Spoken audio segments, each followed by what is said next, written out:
Welcome,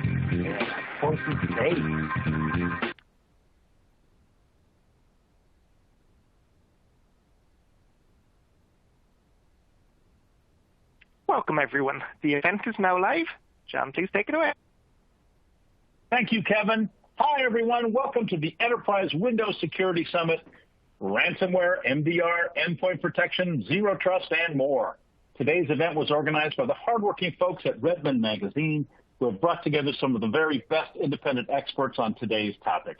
Many thanks to our sponsors, Spanning Cloud Apps, a Kaseya company, which is a leading provider of backup and recovery for SaaS applications, and Tintree, a provider of products designed for business cloud computing, virtual machines, and containers, both of whom are making this event possible.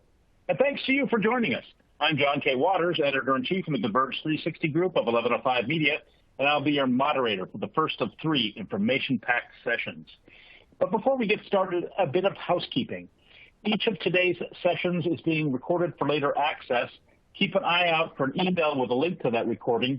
It'll be coming your way within the next few days. Each of today's sessions will be followed by a 5 to 10 minute Q&A. You can type your questions into the Q&A box at any time. Please feel free to add your questions as they occur to you throughout the summit. We'll do our very best to get to all of them. Our sponsors have provided some extra resources that can be found on the right-hand side of your screen. Please take a moment to check those out. At the end of the summit, you'll be asked to take a very short survey. Please take just a moment to share your honest opinions with us. Our editors actually read every comment. I'm one of them, so I know it's true. Your opinions help to shape our future events. They're very important to us. And last but not least, at the end of the third session, one lucky attendee will be receiving a set of Bose noise-canceling headphones, but you must be present to win, so stick with us. Now let's get started with our first session, Top Windows Enterprise Security Threats. For this session, we called on Ian Thornton-Trump, Chief Information Security Officer at UK-based threat intelligence service provider Cyjax. Ian is an ITIL certified professional with 25 years of experience in IT security. His career has spanned the military intelligence branch of the Canadian Armed Forces, the Canadian Forces Military Police Reserves, and the RCMP, yep, that's the Mounties, where he served as a criminal intelligence analyst. He has worked as a cybersecurity consultant for multinational insurance, banking, and regional healthcare organizations. He also teaches cybersecurity and IT business courses for CompTIA as part of its global faculty, and he's the lead architect for Cyber Titan, Canada's effort to encourage the next generation of cyber professionals. His research and experience have made him a sought-after expert on cyber threat intelligence programs for enterprises both large and small. He is one of our very favorite presenters. I know you're in for a great session. Take it away, Ian. Well, thank you so much, John. And, you know, folks, he always hypes me up, and it's always lovely to hear those kind words. So thank you, and thank you to the team over there.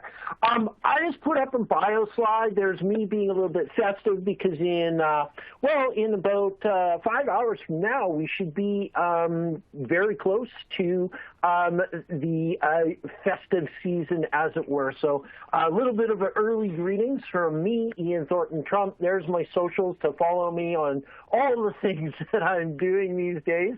Got a cyber threat intelligence company here in the UK, as well as an MSP back in Canada.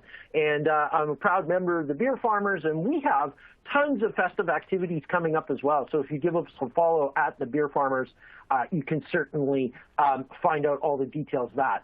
And a shout out to our sponsors, because I don't get to talk to you if they're not involved. So, you know, Spanning Backup is the Twitter feed, and of course, Tintin, the other vendor, I didn't have your social, so big apologies from me. But I'm sure you can find them if you Google them there.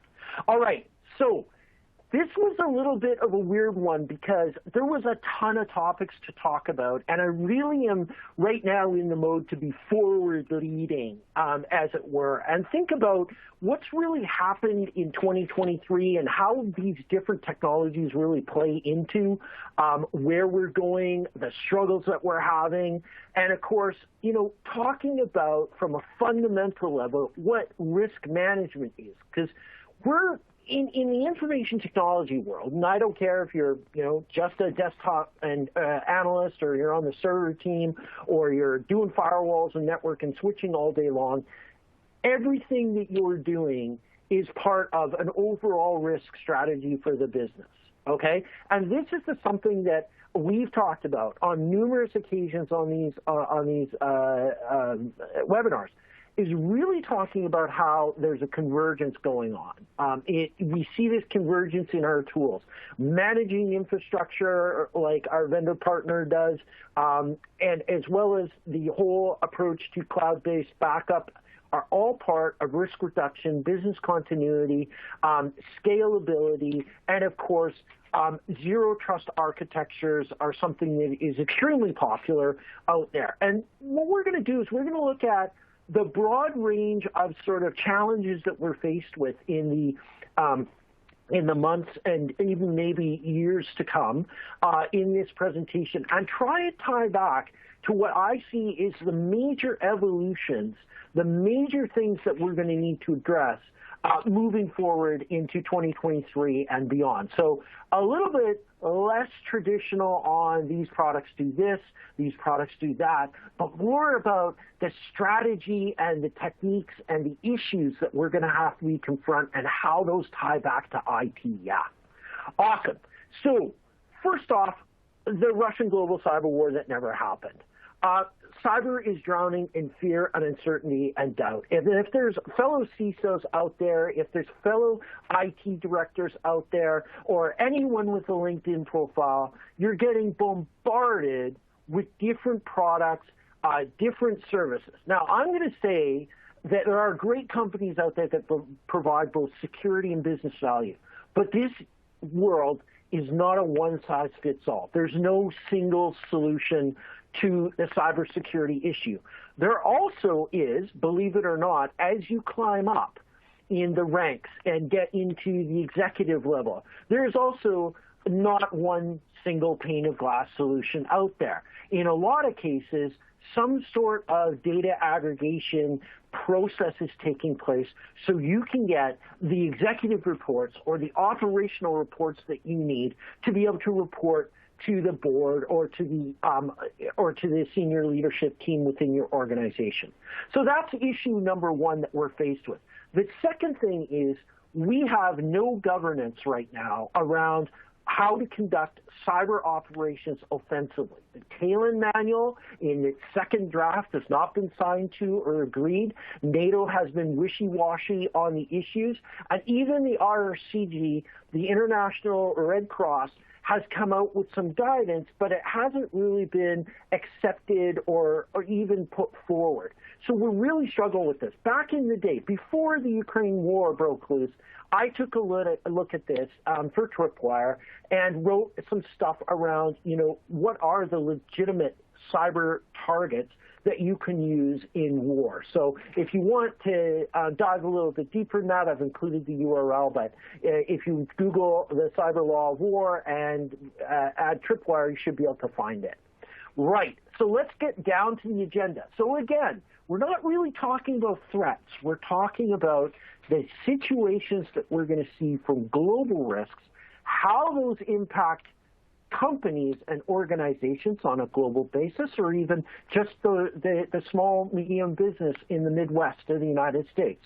We're going to talk about, as I see it, the trends in cybercrime and fraud, the role that AI and robots and IoT is going to play in the days of our future, and also how things like global financial instability, natural resource management of critical supply chain minerals that we use, and of course, the challenges of the global supply chain, which have persisted really from the post-pandemic era right into our day-to-day lives as vendors are struggling to meet the demand in a lot of cases. And this is becoming a major problem where forecasting IT spend, forecasting infrastructure build, and even forecasting physical buildings is all dramatically affected by both the availability and the price and quality of goods. But the first piece of good news that I have to share to you is that the world of IT has always been improvise, adapt, and overcome. This is where we live. This is why many of us are paid the dollars we have, is to find out, like the system architects always tell you, it's not possible until I tell you it's done, right? So we live in a world right now where it's going to create a lot of agility, communication skills, setting expectations. Today I was on an earlier panel talking about what the role of the CISO looks like, and it's pretty simple. You need communication skills to manage up in your organization. You need communication skills to manage down in your organization. You need to be able to have communication skills to discuss and talk about and manage risk. And finally, you have to have communication skills to set expectations, okay? Because all of these skills, the higher you go in the organization, the more of a business case is required rather than a technical solution to the problems that we face. And of course, the first big problem we have is global climate change impacts. We're seeing this on all sorts of different levels, from all sorts of different views. And if we take a moment to look at it through the lens of IT, we see some startling problems coming our way. And those problems manifest themselves in a lot of different ways. But I would say the infrastructure that we have in terms of power, in terms of water for cooling, or even for occupying specific buildings and spaces, drought has an impact on the costs of everything, along with fuel, et cetera, et cetera. So as the climate gets a bit more unstable, we're going to be dealing with more events that look like this. And obviously, this was a picture taken the Verizon lobby after New York got hit by Hurricane Sandy. And in my research for this, because I always love to do a lot of research and figure out exactly what's going on. And this one, ladies and gentlemen, is going to be chock full of all sorts of different research to try and paint you a picture of where we need to go from an IT strategy, right? But look at what they're saying. He's suggesting that we've got risks from extreme heat. Well, anyone that suffered 40 degrees centigrade temperatures here in the UK, or over 100 degrees day after day in the United States, in the Midwest and in the West Coast, has certainly suffered through that. And we've seen a lot of the results of it. In some cases, horrific wildfires that may not actually impact the sparsely populated areas, but certainly did have an effect on the wine production and wine areas of California, but also the extreme heat and its impact on the movement of people and goods and value changes. We had airports over here in the UK that were unusable because the tarmac was too soft. We had trains that couldn't run because the tracks had warped. The climate is impacting not only those value chains, but those supply chains. And I'm just going to put a little footnote in that because we'll talk about that when we get to that particular slide. But I think the big takeaway, and I didn't want to highlight in yellow on this slide because it would look ugly, is multiple things go wrong in the system, i.e. our global system, simultaneously, right? Energy is required for both heating and cooling. And if we can't use the energy and pump the water into our power generation systems or cool things like nuclear reactors, we have a major, major problem. We'll have to shut down those systems, right? We also have healthcare issues that will accelerate. And when I say this, I'm embracing all my brothers and sisters in IT. these sort of issues are exacerbated with the type of lifestyle many of our IT professionals lead, where they're focused on a job and they're desk-bound and they're not getting enough exercise or nutrition. So all of these things are making global climate change impactful to IT from a cadence of delivery, but also being able to build resilience into your organizations. That's the first takeaway, is have a plan for when the power goes out or when the data center fills with water, yeah? Okay. So one of the things that when we zoom into the cyber world that is really, really difficult, I think, to get a grip on is one of the most common fear and uncertainty and doubt issues that we're faced with when we hear the forecast, usually from Cyber Ventures, but then echoed many, many times. In fact, it goes into the echo chamber and is now used as sort of, I'm going to say, one of the leads on email marketing by the vast majority amount of vendors, is this $10.5 trillion of cybercrime cost. Okay. I put up the best data I could find from 2017 on the total cost of organized crime, and I found it to be between 1.6 trillion and 2.2 trillion, with all the evil, nasty things that are up there. But contrasting, and this, is the reality that the cyber security industry is a snake eating its own tail.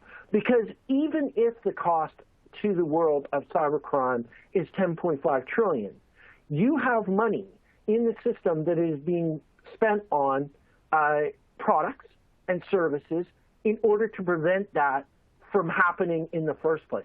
So even though we may like to say that we're suffering losses, we're not. It is sustaining an actual economy that runs in the several trillions of dollars globally on the cybersecurity industry, if you look at it as a holistic thing. Just like the police are kept in business by dealing with these cyber threats and dealing with fraud and, of course, dealing with organized crime. So the problem with a giant number like this is human beings don't generally understand that concept of a giant number.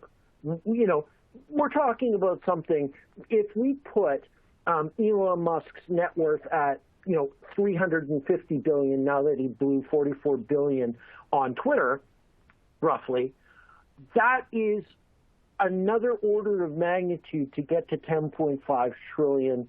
Now, the other dirty little secret here is that this money that is so-called costing organizations is going into the hands of the cyber criminals. Now, two things happen. Sometimes they get caught with their ill-gotten gains and they get all their pretty toys taken away. But in other cases, they're spending it in the economy. They're just not spending it at your business, right? But they're going out, they're buying splinter pattern, yellow-colored Lamborghinis and boats and other things, and Instagramming all of this, which brings me to a funny story when we talk about investigative techniques when it comes to cybercrime. But the data, in my mind, is not accurate on these scales. They also generally, cyber criminals as well as organized crime criminals, are not declaring their taxes, and they're hiding a lot of their wealth in offshore banking. So this stat, although shocking, is not accurate, nor is it contextualized for your regional or even national country issues. And it's just sort of a lump sum of global stuff that really, to be fair, is only used for shock and awe purposes. Now, this brings us into the evolution of cyber criminal threat actors. And they have figured out how to put businesses on the defensive from a regulatory issue. All a business needs to do, once it's suffered a data breach, is essentially tell the regulator that you've had a data breach. Now, we're going to take a little bit of an exploratory journey to see what happens when you don't tell a regulator about your data breach, or you try to cover it up. But here's an example of a company, Marriott, and I go to Marriott's and I stay at Marriott's mostly because I like the Chinese to get an update to all my personal information once they breach Marriott, right? But they've been breached 7 times since 2010, okay? Which is an impressive amount of data breaches. They've also had class actions and all sorts of other things thrown at them.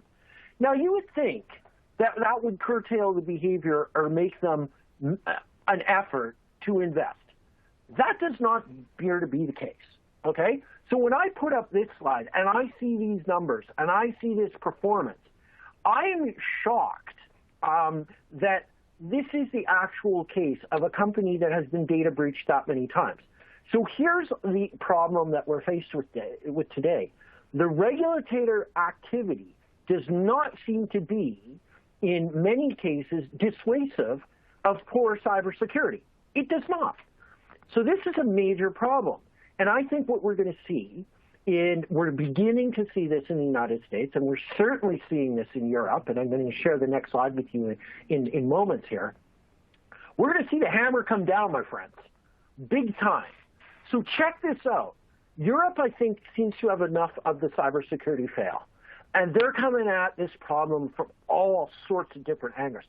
Check out the proposal that may go in to become law, so not a guideline, but a law, that you will be required to notify the European Union Agency of Cybersecurity within 24 hours of becoming aware of any actively exploited vulnerability contained in products with digital elements, and 2, any incident having an impact on the security of products with digital elements.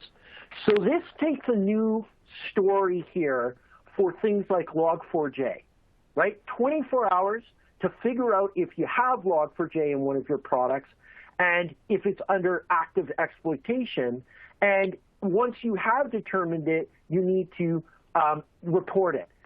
Really, really interesting. That's going to take a lot of capabilities that an organization may not even have, based on the fact that they might be labeling it, but its manufacturer supply chain may involve, tens, if not 100 or more different vendors. So this is a massive additional regulatory and compliance spend for Europe. Now, this is as it reads now. It may change, okay? And this is one of the things that we need to rely on. But you know what this is? This is like strap on the 6-gun shooters, because it's going to get really real. The penalties for this are similar to the GDPR penalties that involve percentage of annual turnover in terms of the fine, okay?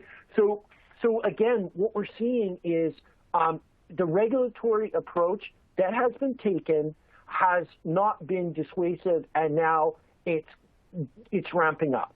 Now, the other thing that, as you saw recently in the papers, is fining businesses for the illegal use of personal data. This is something that America, under the California Data Privacy Act, is starting to become more aware of, and the rights of a person to control their data. People are becoming more aware of that. This is a trend that's accelerating. And why does this impact IT? It impacts IT because not only are we going to have this almost over-the-horizon capability, we're going to put a lot more due diligence into the SBOM, right, or the library management for our products, so that we know when a critical vulnerability is discovered, we know whether or not we have it in our products, and if it's being exploited, we need to be able to notify both the regulator and our customers about that activity and mitigative steps. This is a huge change. It is going to be rocky, and there's going to be, I think, some changes in the market, because I think this may be unsustainable for many, many companies. Couple other things we'll pass quick through the uprates here in reference to the American Thanksgiving. The Digital Services Act package is really interesting. This is going to free application developers from having to be locked into an ecosystem like Google, like Microsoft, or Apple. This is a big one, too. Now, it is targeting the companies, the top kind of FANG companies that are out there in terms of what it's designed to do to stop this ecosystem from being locked in.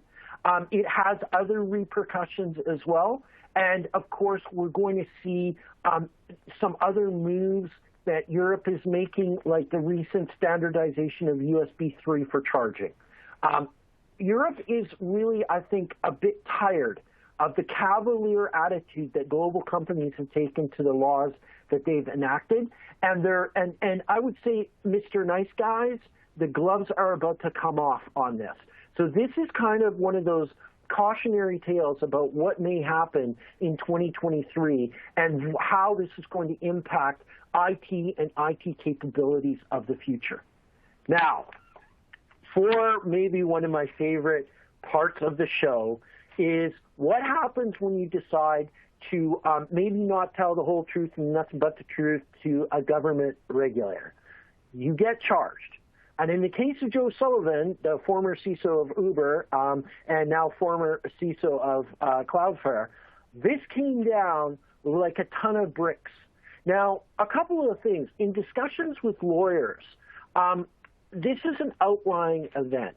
This was, in the eyes of the regulator, so egregious that it deserved to be tried at a criminal standard. I think many people were surprised when he was convicted, given the fact that there are a number of interesting kind of issues that could have raised the reasonable doubt if this was truly a criminal activity. And they range from the actual prosecuting office that brought these charges was the former employer of Joe Sullivan. That should have raised some eyebrows. The fact that Joe took no actions to set up a covert channel to conduct the negotiations with the hackers and make them sign an NDA. It was all done on the Uber corporate email system. So there were a number of things that could have raised this standard of a reasonable doubt. And I will buy his biography or his book should someone choose to write it, because it's going to be a fascinating look inside at how one wrong decision to try and characterize a data breach as a bug bounty led to a series of other decisions that raised the ability to convict a person of a criminal statute related to an attempt to cover up a bug bounty. Keep in mind that Uber, the company, had already admitted to the regulator that they screwed up and that they did actually try and cover up the data breach of 57 million pieces of records related to drivers and driver licensing.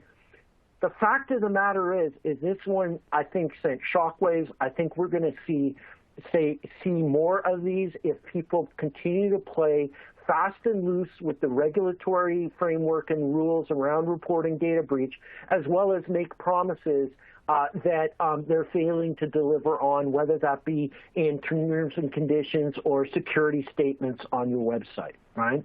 Very, very interesting trend to see coming at us as a result of, I think, again, regulator frustration.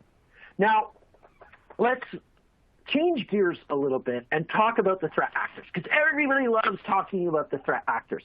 Now, the common APT, or Advanced Persistent Threat Actors, is generally characterized by Iran, China, Russia, and North Korea, the crazier one out of all three of the somewhat crazy advanced persistent threat actors that we have. Now, when I was preparing for this, I dug in and I wanted to take a high-level look at this. And we can see that there are a number of commonalities between all of these threat actors. And it's not just an anti-Western type of approach that's going on here, okay? Especially with our frenemy, China, who, is obviously dependent on the manufacturing and investment of the G20, we'll call it, or G19 as they're referring it to now that they've given Russia the boot for being, quote, a terrorist nation, end quote. The point being here is that China is into a very kind of interesting political issue right now with the rise in internal dissent. And when we look across the entire board, we see internal dissent seems to be a common issue amongst all the threat actors to one degree or not. Obviously, a war and the expenses associated with war is impacting the Russian economy, but all of these countries are sanctioned to a certain degree. So all of these countries are going to conduct, in part, some sort of economic cyber warfare. In the case of China, it is both. Includes both cryptocurrency attempts and as well as extortion and fraud and all those other good things, but China known for its stealing of intellectual property for sure, along with extensive espionage operations across the board.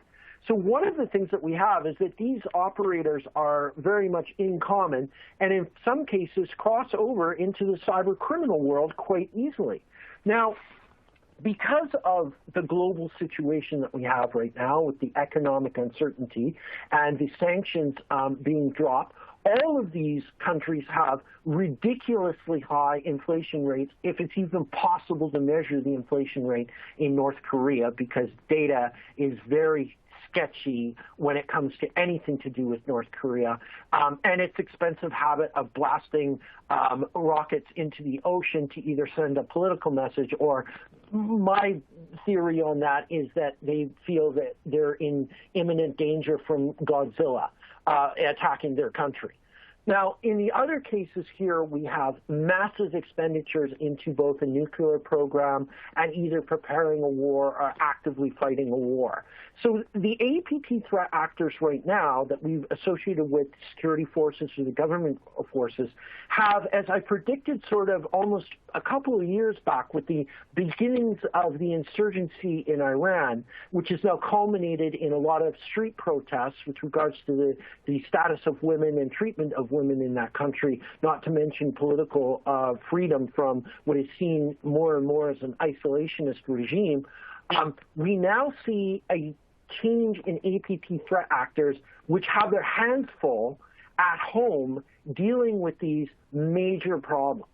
In Russia, it's a little bit more, I would say, external facing, especially into the UK, not into the UK, but into the Ukraine, and assisting at maybe a tactical and even strategic policy level, putting pressure on Ukraine. But we've seen massive limitations in cyber capability from cyber forces now in attacking the critical infrastructure of Ukraine, to the point where the Russians are now recycling and reusing cruise missiles in order to try and degrade further the national critical infrastructure of the Ukraine.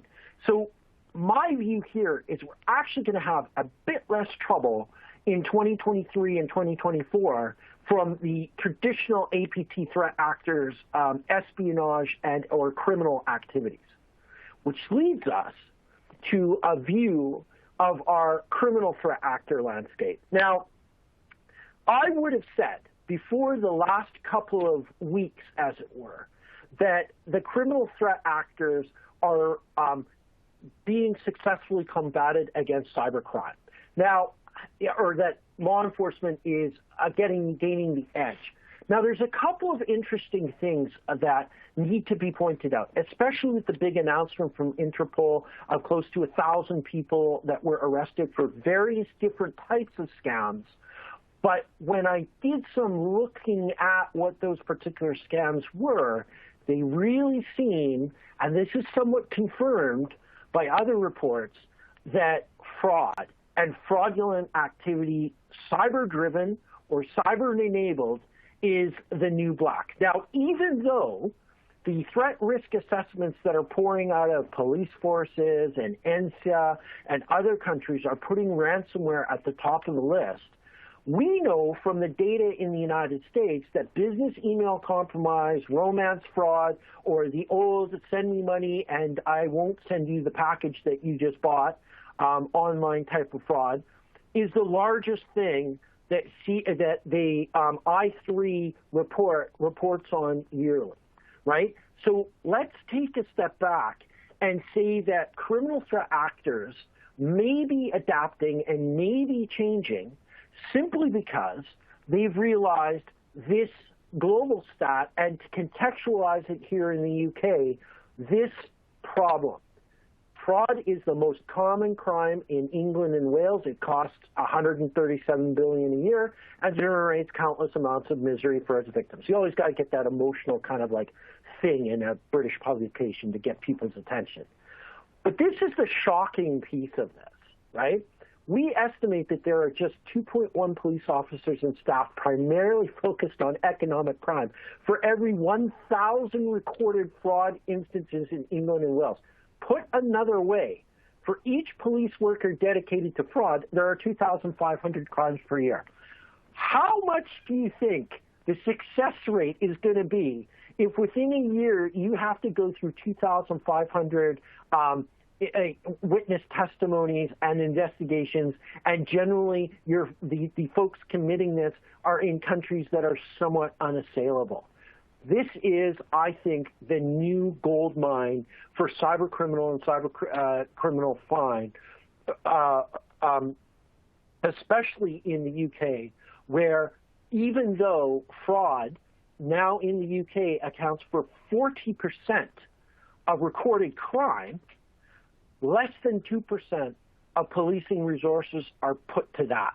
So this is why I think the message to the political leadership, which informs the message to the police leadership, the retiring of, so we say, folks focused on old school, old style policing, the investments in cybercrime are beginning to take place. And there's another factor that is starting to come together. Within the G19, within Interpol, and within Europol, I think there's far better coordination than there ever was. We also have a couple of countries that have had heavy-duty Russian-influenced cybercrime folks living in them, essentially now finding a comforting blanket of anteing up those cyber criminals to the G19 and to the EU authorities, because they're currying favor in case all of a sudden Russian tanks arrive on their doorstep. So I think that right now we're actually going to see a reduction in technical cybercrime taking place and a massive increase in cyber-enabled fraud and other types of cybercrime that are related to fraud, including Bitcoin and Bitcoin exchanges. Now, I only put one slide into the deck to talk about three big trends of AI, robots, and IoT, and all of these other scary things that we've sort of begun to start seeing in publications. Now, the whole idea behind AI is to essentially try to make decisions and analyze data. But we do have some problems, and that directly impacts our ability to access the necessary data to build the AI models. So there is, at some point, a net benefit argument that's going to take place in terms of AI, of whether or not training AI models with an abundance of data is going to need a regulatory oversight. I can see these things having their own governmental responsibility, all under what I'll share next in a couple slides, all under some sort of ethics and guidance governance that either maybe a treaty at the UN level or an agreement across the information technology world. Not sure how that's going to all pan out. But what we can say is that we are massively investing in the infrastructure to prepare ourselves for a future that includes, in common day, AI, robots, and IoT, looking beyond the scope of mere machine learning and looking for insights. Now, I picked out some fun things because I feel like the robot revolution will be somewhat delayed due to some unfortunate incidences that have happened, including, some strange occurrences. I think my favorite one, though, the favorite story that I'll share with you, is when a robot caught on fire due to a collision and didn't know how to either sense fire or moved to a safe location and proceeded to, as a flaming, movable thing, burn down an entire Ocado warehouse. So it's going to be a while yet. And this goes back to the point that if we don't anticipate all the different types of scenarios and decision-making that we're going to need to build into these devices, I think our experiences are going to be suboptimal when it comes to the AI, robot, and potentially Internet of Smart Things issues. So we'll solve that one with one side. But I will say that one of the areas that is going to take a lot more crossover skill sets would be the juxtaposition of ethical and ethics when it comes to IT systems. So especially IT systems that could have intrinsic biases, that need a data set in order to be trained in making the right decisions at the right time, at the right place, and that basically allowing development to proceed on this with some frameworks that can help us not, lead to the robots essentially deciding that humans are an annoyance, and potentially unleashing forces that surely haunt both Stephen Hawking and Elon Musk. So we'll leave it at that. Because what we're going to do is we're now going to juxtaposition and talk about the global financial stability. And at a macro level, we've seen what happens when a new budget is introduced that the International Monetary Fund and the bankings and the banking industry does not look favorably upon, and that just happened in the UK. And to be fair, that could happen to a lot of different countries that decide to do things that the banking industry, the mortgage industry, the hedge funds, and the bond market finds displeasurable. And they are very quick to react to those circumstances without the, I would say, proper respect being paid. Which leads us to the look at tech. And in the case of the SolarWinds Corporation, a very, very difficult moment in the history of this particular company where they are sitting at $1.6 billion in debt. Now, I don't understand how this works, and I will be the first person to admit that. But what I can say is that we, as in human beings, as in people with mortgages and bank accounts, would not be allowed to rack up a $1.6 billion debt. And so we have a problem because a lot of tech companies, not just SolarWinds, are carrying massive amounts of debt. And in some cases, they're doing short-term borrowing in order to service that particular debt. Because before SolarWinds made this payment, they were at $1.9 billion in debt. This is not sustainable. So the question that we have is maybe the game is rigged. I would suggest that if you're working at a company or working for a publicly traded company, you take a look at the financials and make the decision of whether or not you're going to continue to work there. Because surprise, surprise, one bad move and this could all come crashing down. And people have been talking about a recession triggering another global financial crisis. I think we've tremendously overvalued tech companies in this industry. But something that is now becoming critical to the tech industry is being undervalued and underobserved. And this is the critical minerals that you see that are required now for making high tech and making everything from semiconductors to all the other things that go into mobile, into 5G networks. Now, to the UK's credit, they've created an organization that is monitoring the natural resource management of these critical minerals. Because essentially, if you can't grow it, you have to mine it.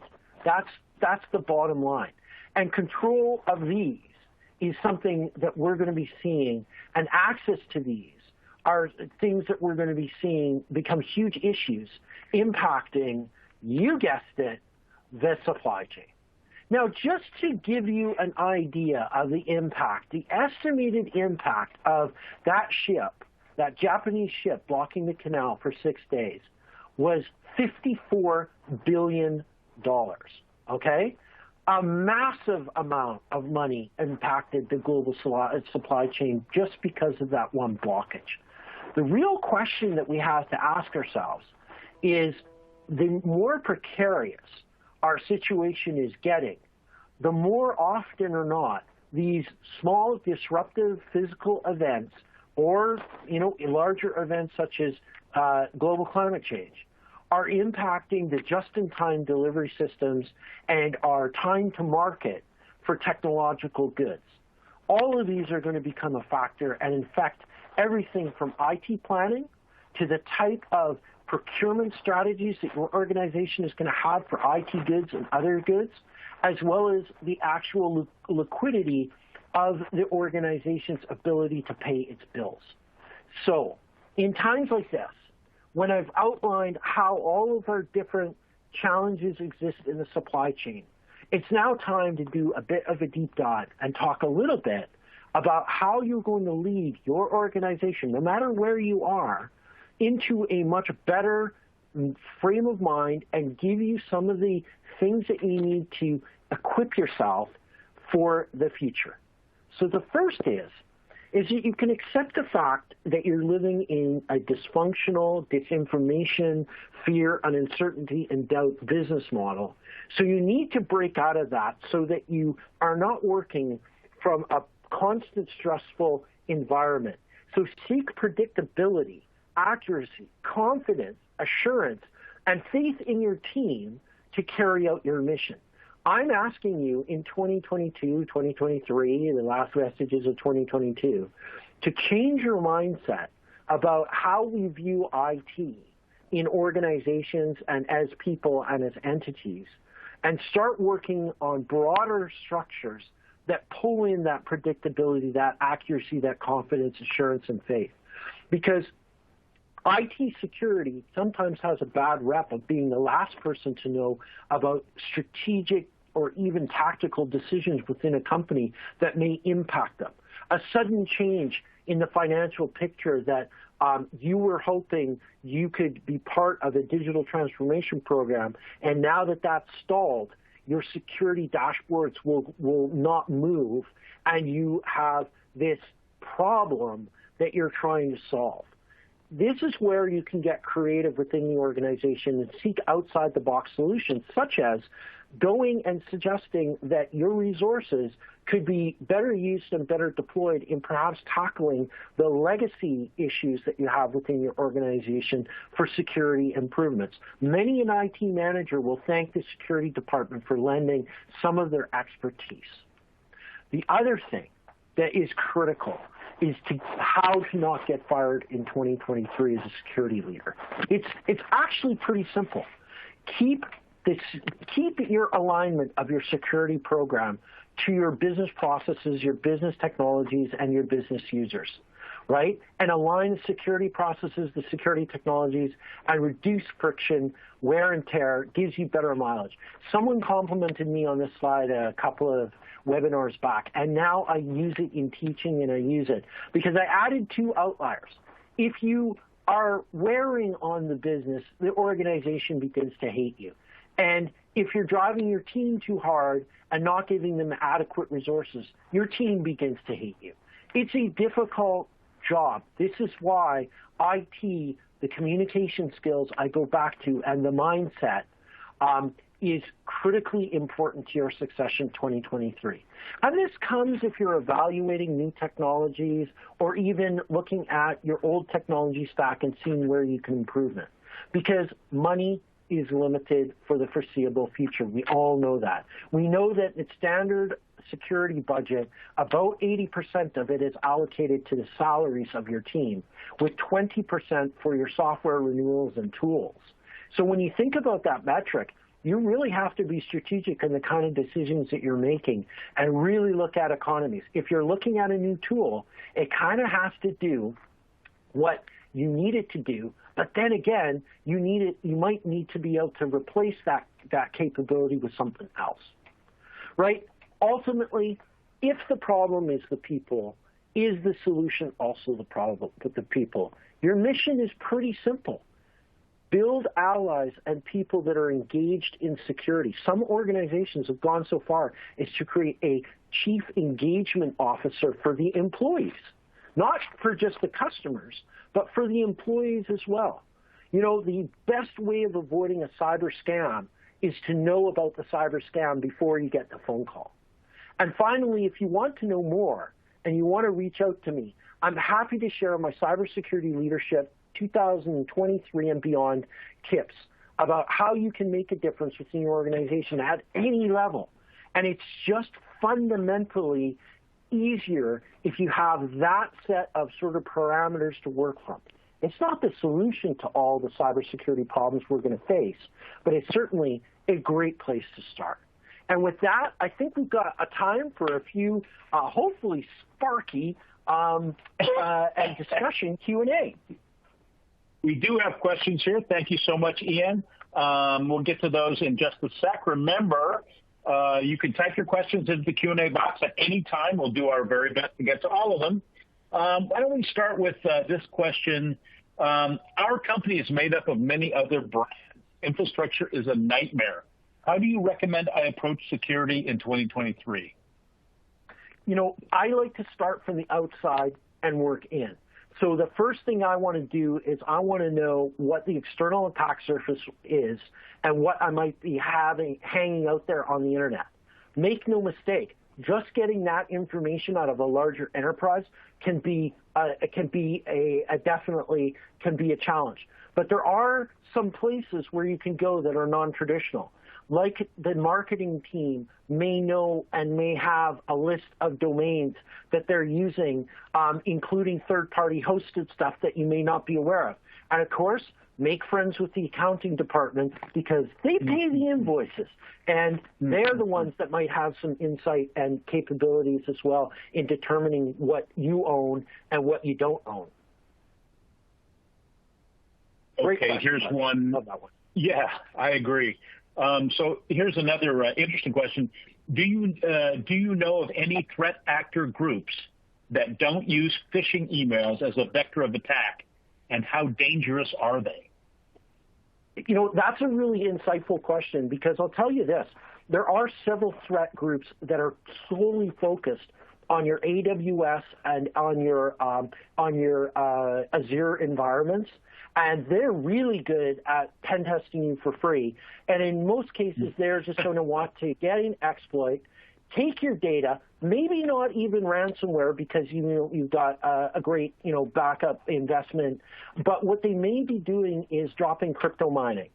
So that's a big one. The other groups that are not using phishing email as a primary means of entrance are anyone involved in creating bots. We had that big bot that was dismantled just before the Russian cyber war that was made up largely of WatchGuard firewalls. So there are groups, there's threat actor groups out there that are looking to leverage the stuff that's easier, I think, than trying to jam endless spam email through the various defenses that we have, and then trying to entice a fairly aware audience of the cyber threat from phishing emails. That, I think, was, if I had to say we've had one success, I think we're getting better. The numbers are getting better at defending ourselves from the spam. Fascinating. Okay, here's one. This attendee is saying, I'm an IT team manager. What should I do to train my team based on your takeaways in the last part of your presentation? Any ideas? Yeah, definitely. I mean, it's cloud security all the way and enabling digital transformation. So P2V becomes really, really important. I think, too, though, when you start looking at some of the stuff that's out there, this is not like certs. This is like building awareness and capability of what the art of the possible is. So, obviously the cloud security set is huge. But, one of the things, and people a lot of the time kind of questions this, it's basic customer service skills. This is becoming more and more of an issue because it used to be security was like the department of no. right? Or the Department of you can't do that. Learn to say no and you can't do that in business language, which is more nuanced, right? I would not advise that course of action. Here's how we could achieve the business outcome you're looking for, right? Those words are not confrontational words, but no, I'm too busy to deal with this request. That's not acceptable. And those days are over if you want to progress your career. Here's one from Kit, who says, our infrastructure is mostly in Microsoft Cloud. How secure is Microsoft Azure and Office 365? Okay, so I'm going to say if you know what you're doing and you've taken the Microsoft courses and you're looking at things like the Microsoft Office 365 Trust Center, it can be really secure. And the nice thing about the Trust Center is if you're not, it'll tell you exactly what you need to fix. This is great, right? But that only comes with certain levels of Microsoft licensing. So that's the first part, and make sure you're licensed appropriately. The second thing is pen test it yourself. This is a really important issue because I know that, traditionally we've looked at the pen test as, can you break into my organization? Well, who cares now? Who cares, John? Because to be fair, all the data and all the Gucci stuff that you have is sitting in the cloud, right?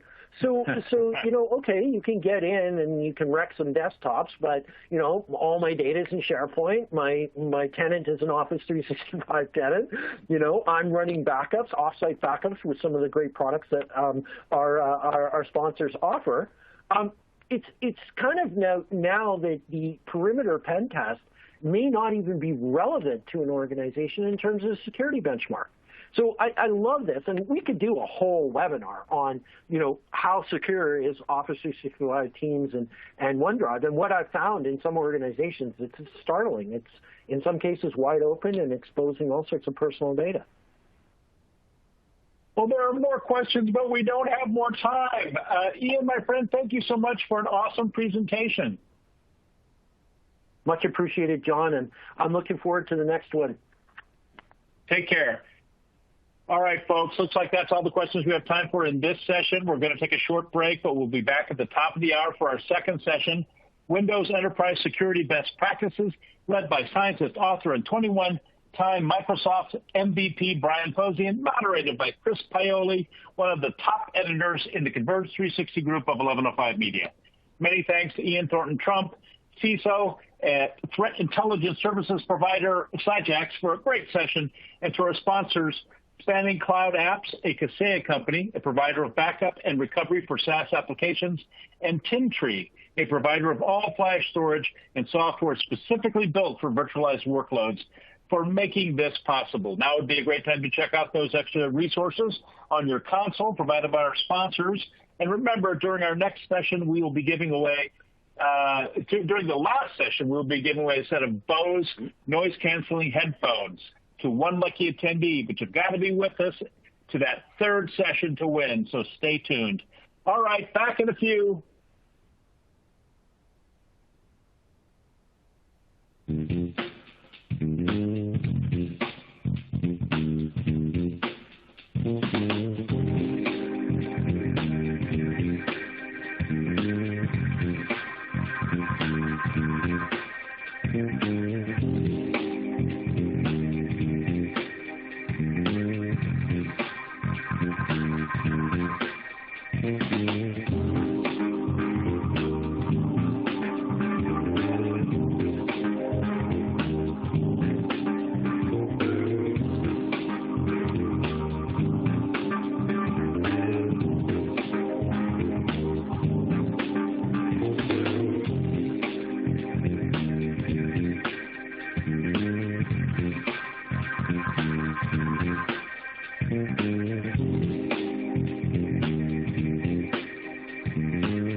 Welcome back, everyone. The event is now live. Chris, please take it away. And we're back. Thanks for being here. Thanks to our speakers, my fellow moderators, and of course our sponsors, Spanning Cloud Apps, a Kaseya company, and Tintree for underwriting this summit and allowing us to bring you this great content.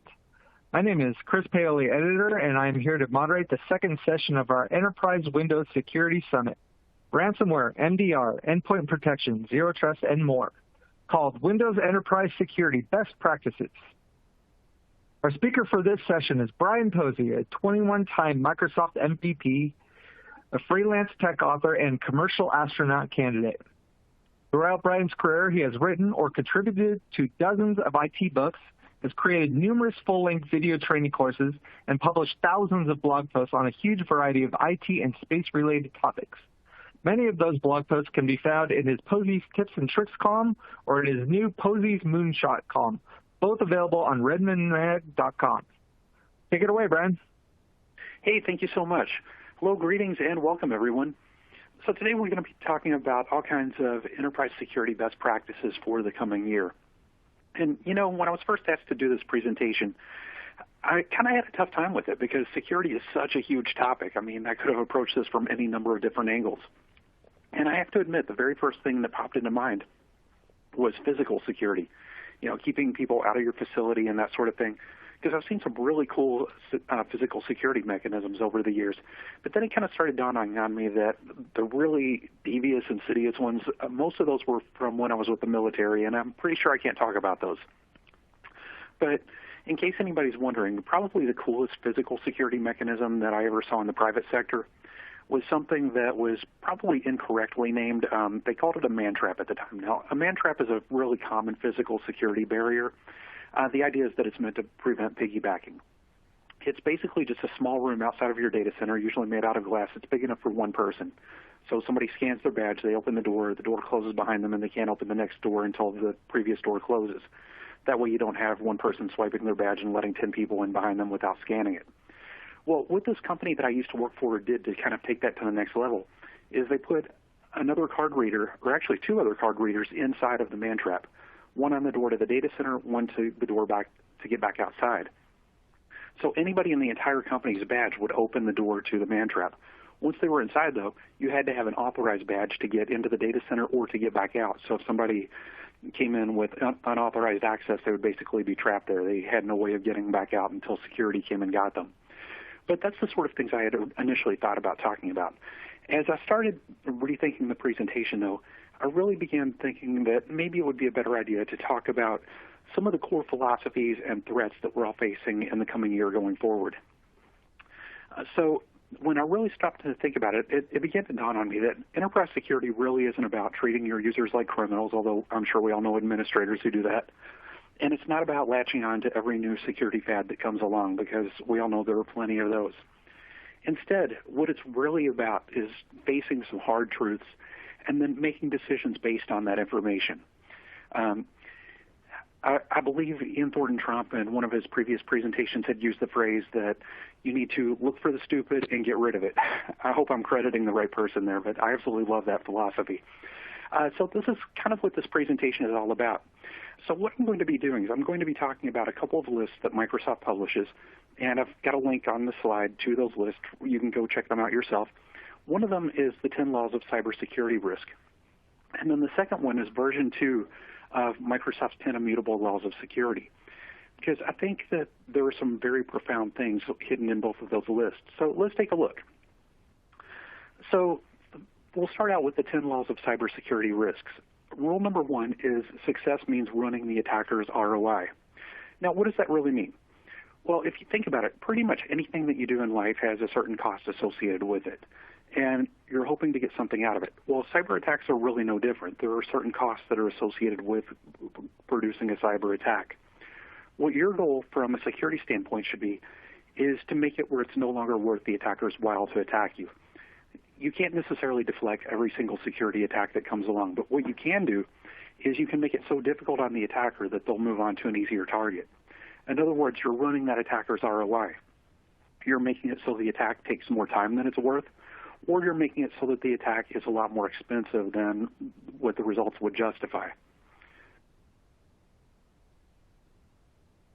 So the second law of cybersecurity risk is that not keeping up means that you're falling behind. And this really kind of refers back to the first rule that I just talked about. The basic idea here is that over time, it becomes a lot less expensive for an attacker to attack you. So remember, there's always going to be costs associated with a cyber attack, certain costs that the attacker is going to have to incur in order to perform that attack. And thanks to all of the resources that are available in the cloud, those costs are going lower and lower for the attacker. So it becomes a lot easier for an attacker to attack you.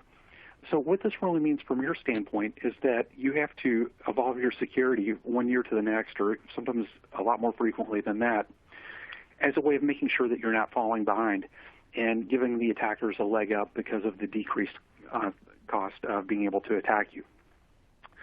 So these decreased costs, they come in a lot of different forms, but just a few days ago I was reading about how the Amazon Cloud released a new type of virtual machine image that is specifically designed for machine learning. The idea that this particular image has way more processing power than anything that they've had before. So imagine something like that in the hands of an attacker who wants to perform some sort of brute force attack.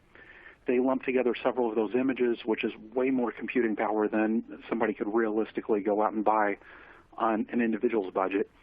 And they can harness that power for an attack at a relatively cheap cost, comparatively speaking.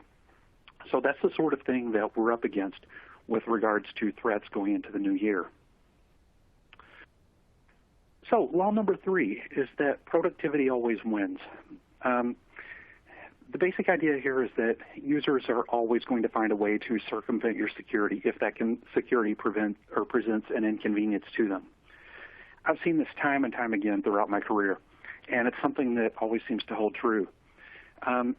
At the end of the day, most users really don't care about security all that much. They just want to get in, get their job done, and go home. And if security gets in their way, then they're going to find a way to get around that security so that they can get the resources that they need in order to do their job. So the idea behind that is that very often users will resort to shadow IT, which is a huge problem. And if you want to keep shadow IT at bay, then the best thing that you can possibly do is to make security as easy and as non-intrusive as you possibly can for the end users. Now, shadow IT is, for anybody who's not familiar with the term, is just the idea of the user going outside of sanctioned IT resources and acquiring resources of their own in order to be able to do their job. There are countless examples of this over the years. There's one I'll talk about a little bit later on in the presentation. But the most obvious example that really comes to mind is the public cloud. I mean, you think about it for a moment. If a user wants to run a particular application or set up a particular workload and IT says no problem. The user just breaks out their corporate credit card, goes and sets up a cloud services account of their own, runs the workload, and IT is none the wiser. That's what shadow IT is all about. So the very essence of this particular cybersecurity risk rule is that if you make things overly difficult on your users, then they're going to go around you. And this really kind of stems back to something that was discussed in the previous session. The example with the tire that was out of alignment, like if you go too far one direction, your users are going to hate you. You go too far the other direction, your team is going to hate you. You've got to strike a balance with that security. Keep your users from completely circumventing it, but at the same time, keep your organization secure. And that can be a very delicate balance. So law number 4 is that attackers don't care. This is one of those things that a lot of people that I've talked to seem to kind of have a difficult time wrapping their head around, but yet it's something that's super important nonetheless. The idea is that sometimes as IT pros and as security professionals, we go about things all wrong because IT professionals tend to think in terms of lists. We've all seen articles out there, and I guarantee I'm probably guilty of writing some of these articles. Hey, here are 10 things you can do to secure your organization, and if you do these 10 things, won't you be secure? Things like that are great.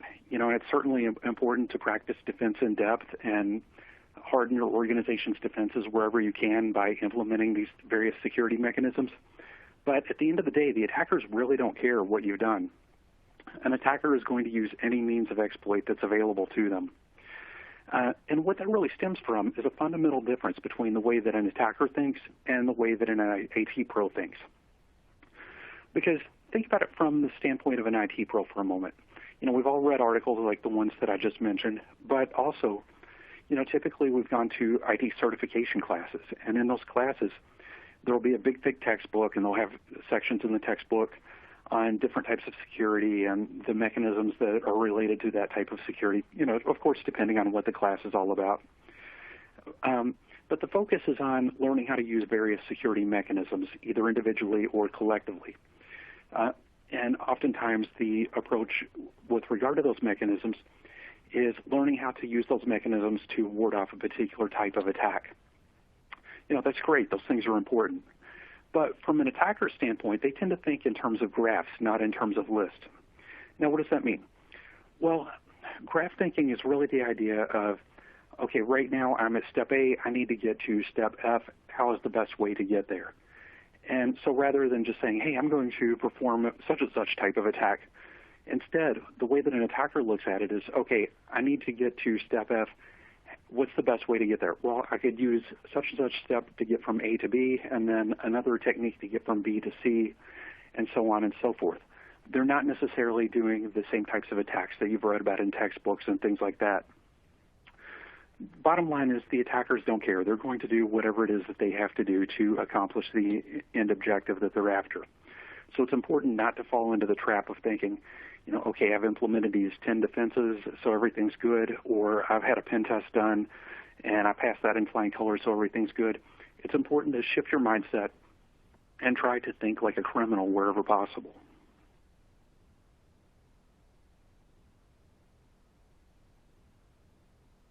So rule number 5, ruthless prioritization is a survival skill. The idea behind this one is that nobody can do it all. As much as I wish that weren't true, nobody gets the resources to do absolutely everything. We've all got a certain amount of budget that we're confined to working within, and there are only so many hours in the day. And those two factors grouped together are going to limit how effective you can truly be with regard to your defenses. And this is something that's actually received quite a bit of attention lately. If you saw the Microsoft Ignite keynote, a good bit of that keynote was focused on the whole idea of doing more with less, which is kind of painful to hear because, this is something that we've seen several times over the years. And every time we have one of these years where everybody's slashing IT budgets, eventually those budgets do come back. But my experience has been that they never quite come back to the point that they were at before the economic downturn happened. So it seems like over time, there is this gradual downward trend with regard to the amount of IT spending that you're allowed. So it's really, really important to take those resources that are available to you, that IT budget, your staffing resources, the amount of time in a day that you've got to work with, and be as smart as you possibly can about using those resources to achieve the best possible security results. So what does that really mean? Well, what it means is that you've got to prioritize things. And when it comes to prioritization, it means focusing your defenses on the things that are most critical to you or the things that are the most interesting to an attacker. Now, the tricky part here is that those aren't necessarily the same thing. Sometimes an attacker will find something interesting that you might consider to be completely mundane, because attackers are a creative bunch.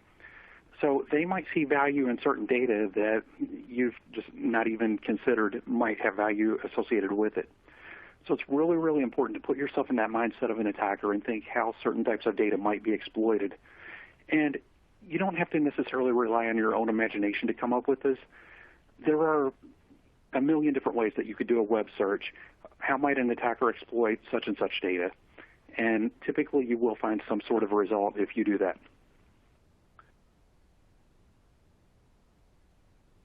So law number 6, cybersecurity is a team sport.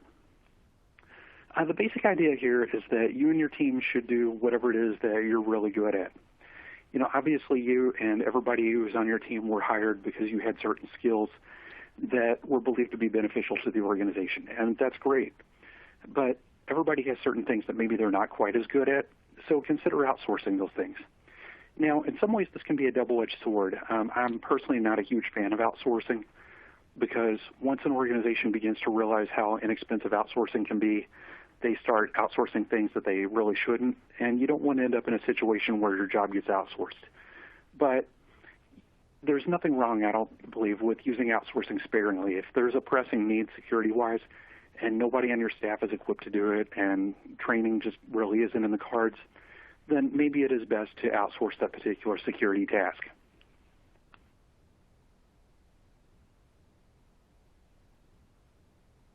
So law number 7 of the 10 cybersecurity risks is that your network isn't as trustworthy as you think. So what's this one all about? Well, here's a direct quote directly off of the Microsoft website. A security strategy that relies on passwords and trusting any internet device is only marginally better than no security strategy at all. Attackers easily evade these defenses, so the trust level of each device, user, and application must be proven and validated continuously, starting with a level of zero trust. So what this is really saying is that zero trust is the way forward. It's something that all organizations are eventually going to have to adopt just to keep pace with all of the threats that are out there. Zero trust is one of those things that's a little bit tricky to talk about because everybody seems to have their own definition of what zero trust really entails. My own personal idea of zero trust is that it doesn't necessarily depend on any one particular product or technology, but rather a combination of different technologies and security mechanisms that do away with the whole once trusted, always trusted mentality. Because consider for a moment the old way of doing things. Somebody logs in, and then for the duration of their session, they have access to anything that happens to match the security token that they were granted at the time of their login. So if that person doesn't log out at night and they happen to be logged in for a week, well, that session has access to everything for a week, even if things change on the back end during that time. So the essence of zero trust is A, practice least user access. In other words, users should only have access to the bare minimum resources that they need in order to do their jobs. But B, when a user does try to access a resource, consider if allowing that access is in your organization's best interest, even if it's something that the user would ordinarily have access to. The example that I always throw out there is that if a user comes in every Monday morning and they log into a particular application, that's a very recognizable pattern, and seeing a user do that indicates normal behavior. But if that same user were to log in at 3 o'clock in the morning from a country on the other side of the world when they were just in the office an hour ago and try to access that same resource, well, it probably indicates that you've got a problem. So that it's definitely not in your organization's best interest to allow that access. So that's where zero trust really comes into play.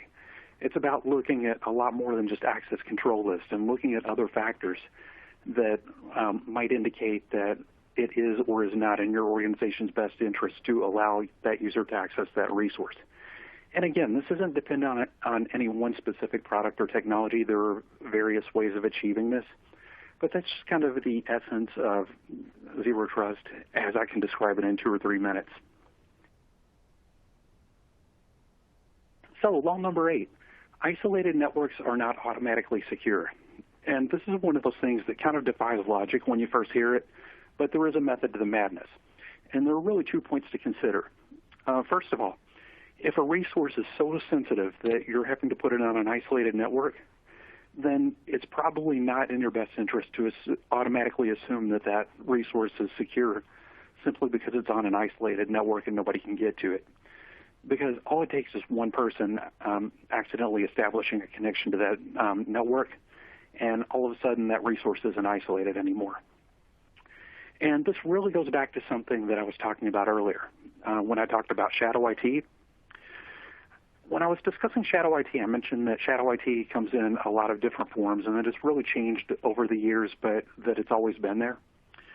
Well, back when Wi-Fi first came out, there were a lot of organizations that were very, very hesitant to use it. And the reason for that comes down to physical security. Because organizations used to go to great lengths to keep people from connecting to their networks. A company that I worked with at the time would actually keep track of which desks were in use versus which ones weren't, and they would physically cut the wires for the network jacks under their desk because they were concerned about physical security. They didn't want somebody being able to come in with a laptop, go to an isolated corner of the building, plug in a laptop, and get on their network. Well, at the time, they considered wireless networking to be a threat because anybody with a wireless network adapter card could gain access without having those physical security controls in place. And that situation wasn't unique to that one single company. That was the mindset of the time. A very large number of organizations were deathly afraid of Wi-Fi. The problem was the users loved Wi-Fi. Once it became affordable, there was a huge problem with users going to their organizations and saying, hey, I want Wi-Fi access so I can use whatever device, and the organization saying no. So what did the users do? They went out to the electronics store and purchased their own access point and plugged it in under their desk, and IT was none the wiser. So these organizations had Wi-Fi, whether they knew it or not. So that's really the essence of this whole statement about that's really the essence of the statement about an isolated network not necessarily being secure, because you don't necessarily know when somebody is going to do something that causes that network to no longer be isolated. And again, I'm not talking about users going out and purchasing Wi-Fi because that's obviously an ancient example. What I am talking about is something a lot more benign. Maybe another administrator in your organization just making a mistake and plugging a cable into the wrong switch panel or something like that. There are a million things that could cause that network segment to no longer be isolated. So it's really important to make sure that you have some security controls in place on that network segment, even though it is isolated, and to make sure that you're monitoring that network segment. Now, another thing to think about with regard to isolated segments is that things that are air-gapped are indeed secure. They're highly secure. But that security can go away as soon as you plug it in. I consider my own network, for example. I make backups just like everybody else does. But one of the extra steps that I take with regard to my backups is that on a periodic basis, I will create an air-gapped backup. And what that really entails is copying my normal backups off to a removable hard disk and then unplugging that hard disk so it's not connected to anything and putting it in a safe place. So the idea being that if I get hit by ransomware or something bad happens to all of my data and I'm unable to restore my backups, then I've got this air-gap backup that I can depend on. It might not be as current as my regular backups. Typically it is current within a few days, but it's something that I can rely on because an attacker can't touch what's not plugged in. The problem is that when you go to restore that backup, you can't restore the backup without plugging it in. So that air-gapped backup is no longer air-gapped at that point. That's when you have to be careful, because the moment that you plug that air-gapped backup in, and I'm just using backups as an example, this applies to any air-gapped resource, the minute that you attach it, all bets are off. It can become a target at that point. So you have to think about the security of doing so. And incidentally, in case anybody's wondering, the way that I've gotten around that particular security issue is to just make sure that I've got multiple copies of my air-gapped backup. So that way, if one happens to be compromised, even though I've taken steps to prevent it, I'm not completely out of options at that point. I do have a secondary air-gapped backup that I can fall back on if need be.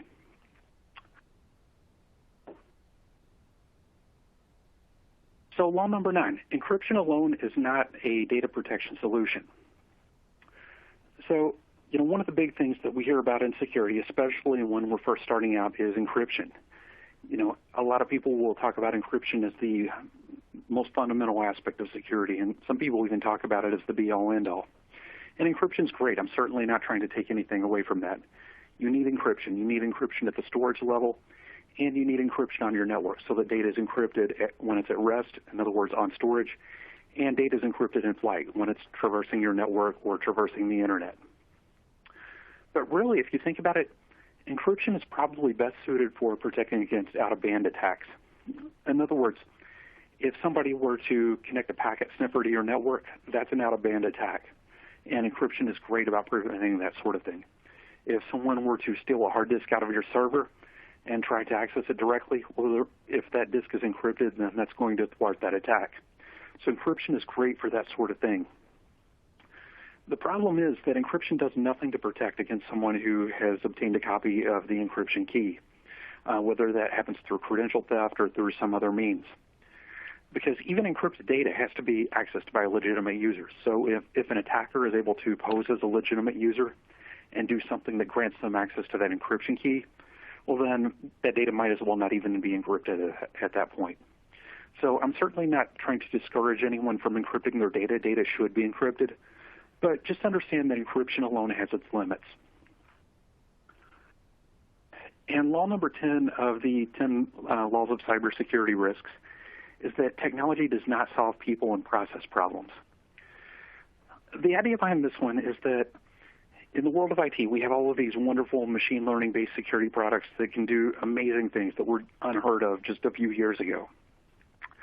But even access to technology like that doesn't solve all of the problems, because all of the security in the world won't help you if you've got processes in place or even a lazy administrator who don't practice security best practices.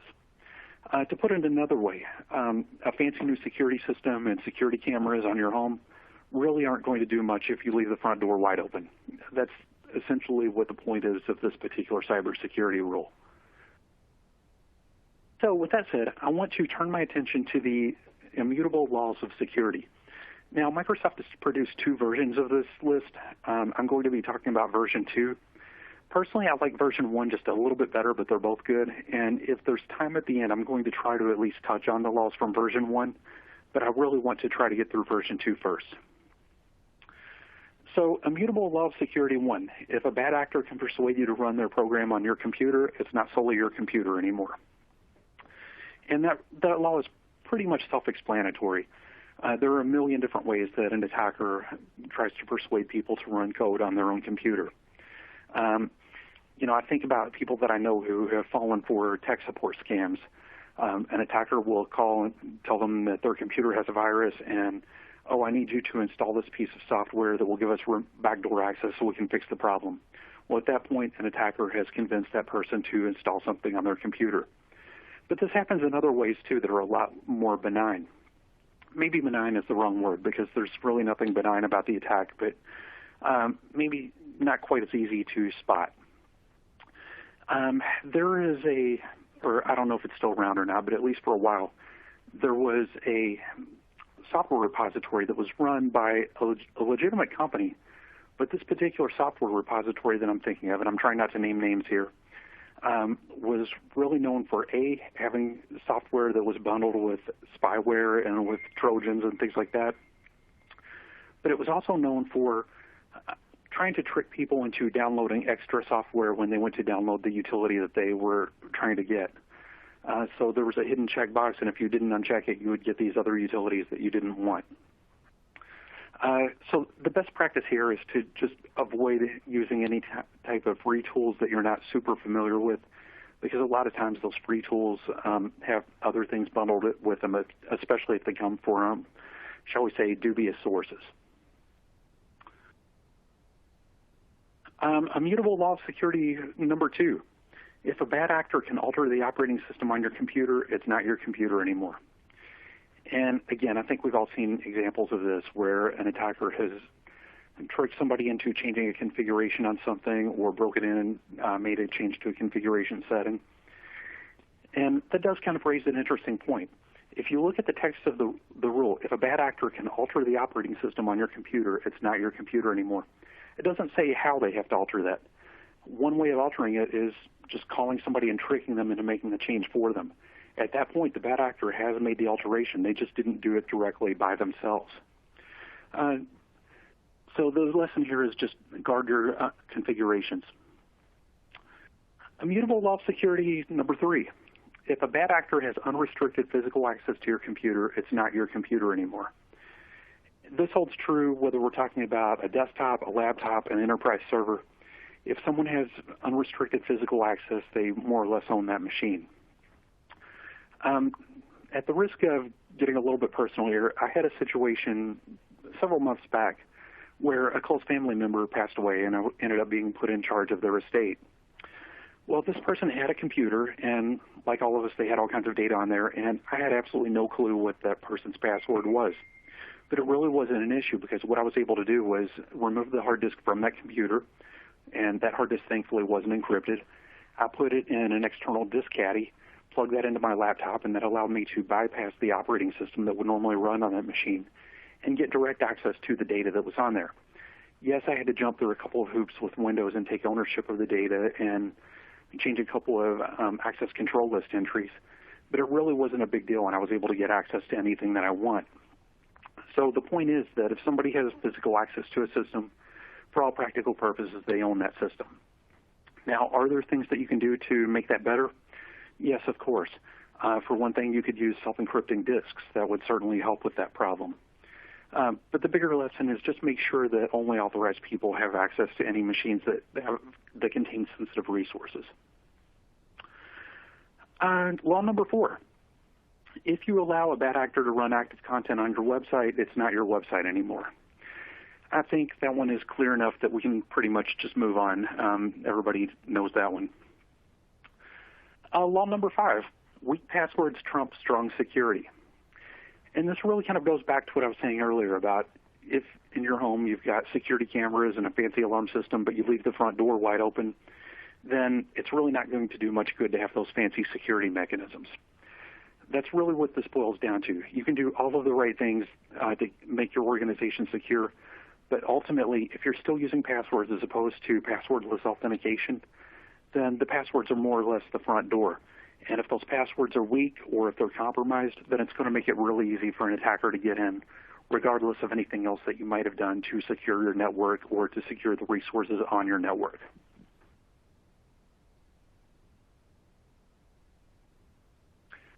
Number 6, a computer is only as secure as the administrator is trustworthy. At the very beginning of the presentation, I mentioned that there were some hard truths that I was going to be discussing, and sadly, this is one of them.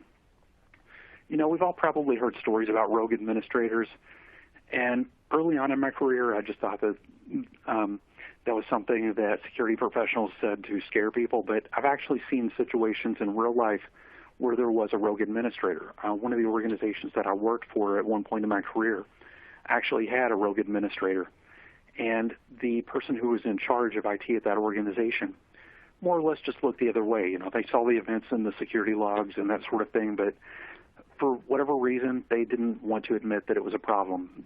They chalked it all up to a security glitch or something not working right or something like that. Meanwhile, this rogue administrator continued to wreak havoc. The bottom line is that it's impossible to keep your network secure unless your administrator is trustworthy. Now, an administrator doesn't even have to have bad intent in order to not be trustworthy. I mean, think about some of the, shall we say, more incompetent people that you've known over the course of your life. How much would you trust them to keep your organization secure? It isn't necessarily that they're bad people or that they have bad intent, but maybe that they lack the skills. So you have to consider the trustworthiness of the person who is implementing the security. How much do you trust them to get the job done and to get it done right?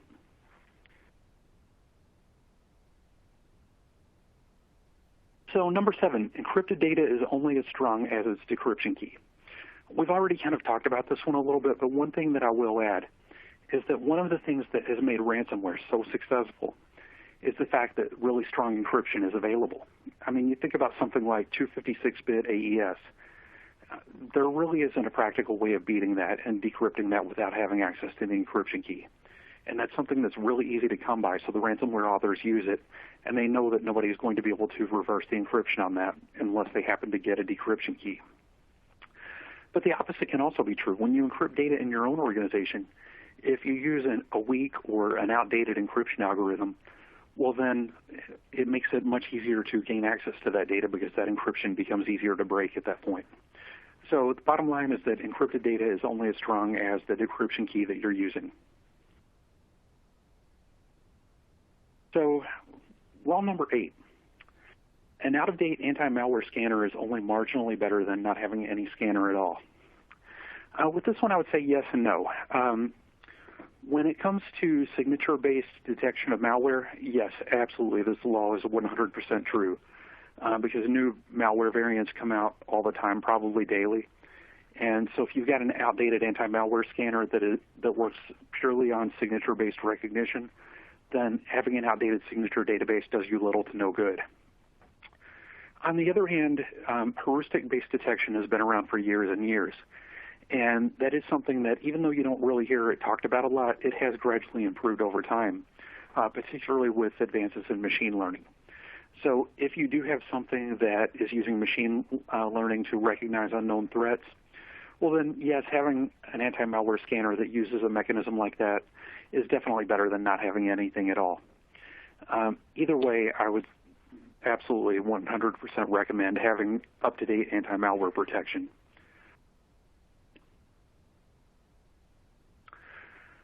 Law number 9, absolute anonymity is not practically achievable online or offline. So this holds true whether you're talking about your own identity or an attacker's identity or someone else's identity. Now, what does this mean through the lens of enterprise security? Well, what it really means is that the whole philosophy of security through obscurity doesn't work quite as well as it used to. So what is security through obscurity? The idea behind that is that you're less likely to be attacked if you make yourself a small target. I mentioned Wi-Fi earlier, and some of the security hurdles when Wi-Fi first came into being. Like everybody else at that time, I wanted Wi-Fi in my home, but I knew that the algorithm that was used for Wi-Fi encryption was insecure, and I also knew that there were people that were hacking that on a regular basis. So while everybody else was using 802.11b at the time, I used 802.11a, knowing that almost nobody used it. So that made me a little bit more secure because I wasn't running the same thing as everybody else. That's what I mean by security through obscurity. So when you look at this through the lens of modern enterprise security, the idea being that if you make yourself a small target, then you're less likely to be attacked. It just doesn't work anymore. Because think about how many individuals you know that have been attacked, whether it's through just an online by chance ransomware attack where they've been contacted by a scammer or even had an attacker break into their system directly using a vulnerability. It doesn't so much matter anymore if you can hide your identity online. Somebody is going to figure it out.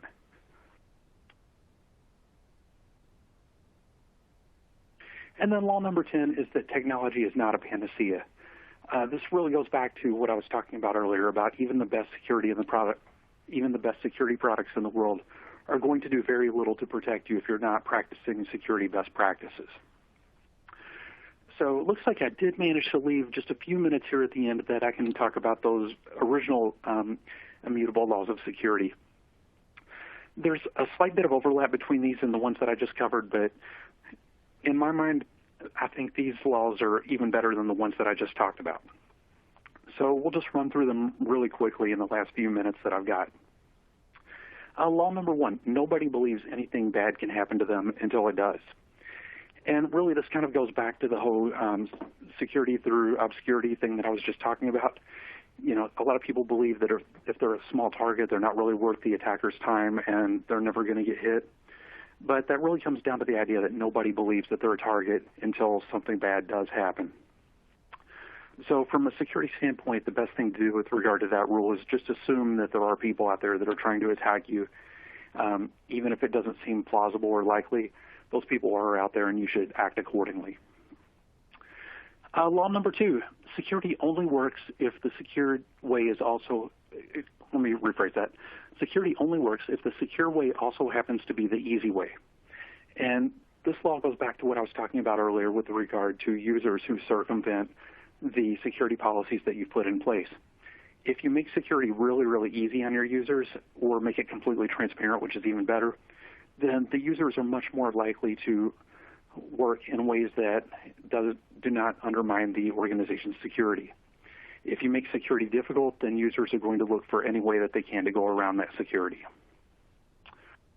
So law number 3, if you don't keep up with security fixes, your network won't be yours for long.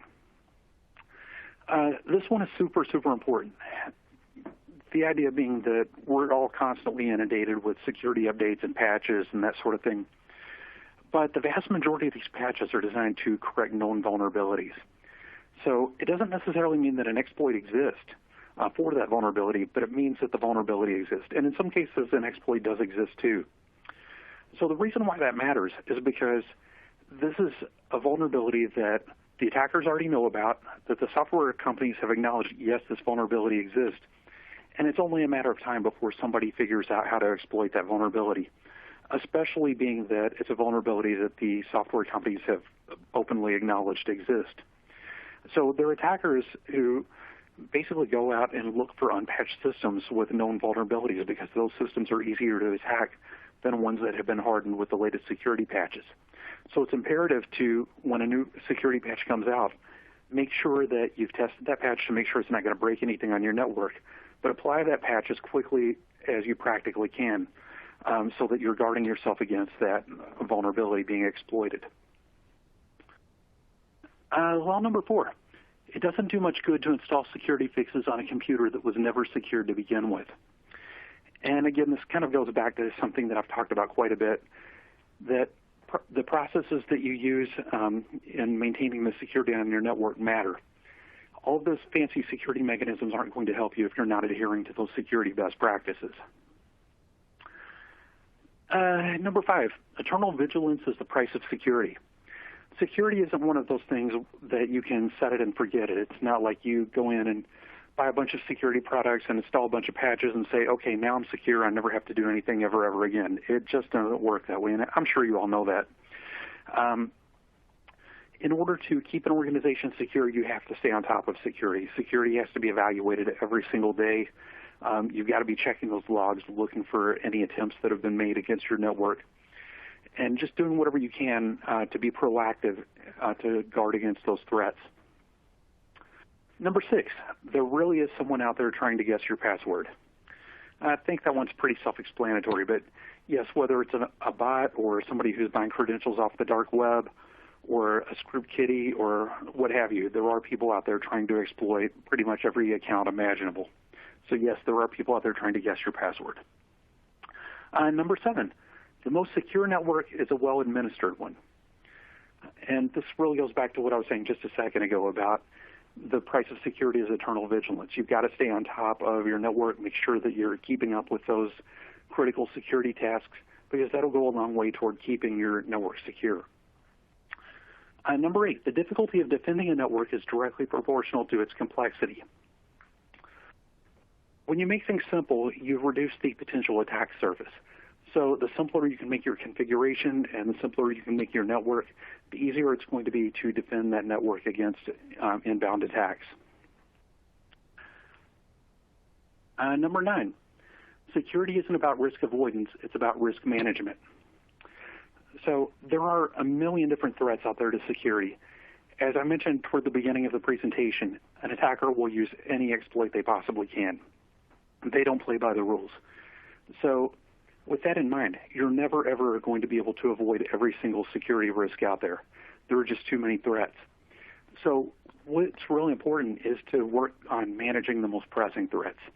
Guard against the resources that you consider to be the most sensitive or the resources that would be the most damaging if they were compromised. And then finally, number 10 is a repeat of the number 10 from that last list. Technology is not a panacea. So with that, I made it through all 3 lists with 30 seconds to spare, and I'd like to go ahead and open it up for questions. Yeah, let's jump right into the questions. Thanks, Brian. This is a great one to kick us off. What do you consider to be the weakest link in the security chain? the weakest link in the security chain, I think that really comes down to the individual organization. In most cases, I would say that the weakest link is the end user itself, because from an IT standpoint, most of us are well-versed in security. We know all the things to do or to not do. The systems themselves are much more secure than they used to be. Nearly every software company produces patches on a regular basis, and new applications are coded with security in mind, whereas in the past, security was kind of an afterthought, if it was even thought of at all. So the systems themselves are a lot more secure than they used to be. IT is more security conscious than maybe they were at one point in time. But the end users a lot of times operate without really giving security a second thought. So I would say end users are probably the weakest link in the security chain for most organizations. Okay, great. Edwin wants to know, what is your take on using tape as an air-gapped option? You know, it's kind of funny. I've heard people say for probably the better part of 15 years that tape is dead. But when it comes to air-gap backups, I think tape is absolutely a good option because tapes have high capacity, and it's something that you can easily eject, completely separate from your system. No muss, no fuss. So it's a really, really easy way to achieve an air-gap backup. My caution would be not to use tape as your primary backup because typically you want something disk-based that can create recovery points a lot more frequently than tape is able to. But as a secondary backup means that will allow you to have an air-gap backup, yeah, tape is great. Okay, here's a clarification question on something you said earlier. You mentioned that the bad actors do things differently than security professionals. Can you expand on some of those differences? Yeah, the biggest thing is that when you read a security textbook about hacking techniques, they'll very often treat these techniques as,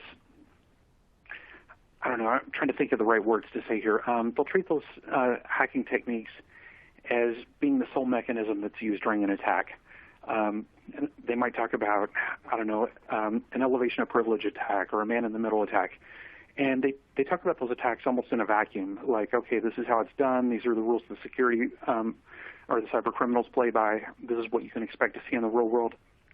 But in the real world, attacks typically use a combination of a lot of different techniques. The attackers aren't just going to rely on one single technique that you've read about in a textbook.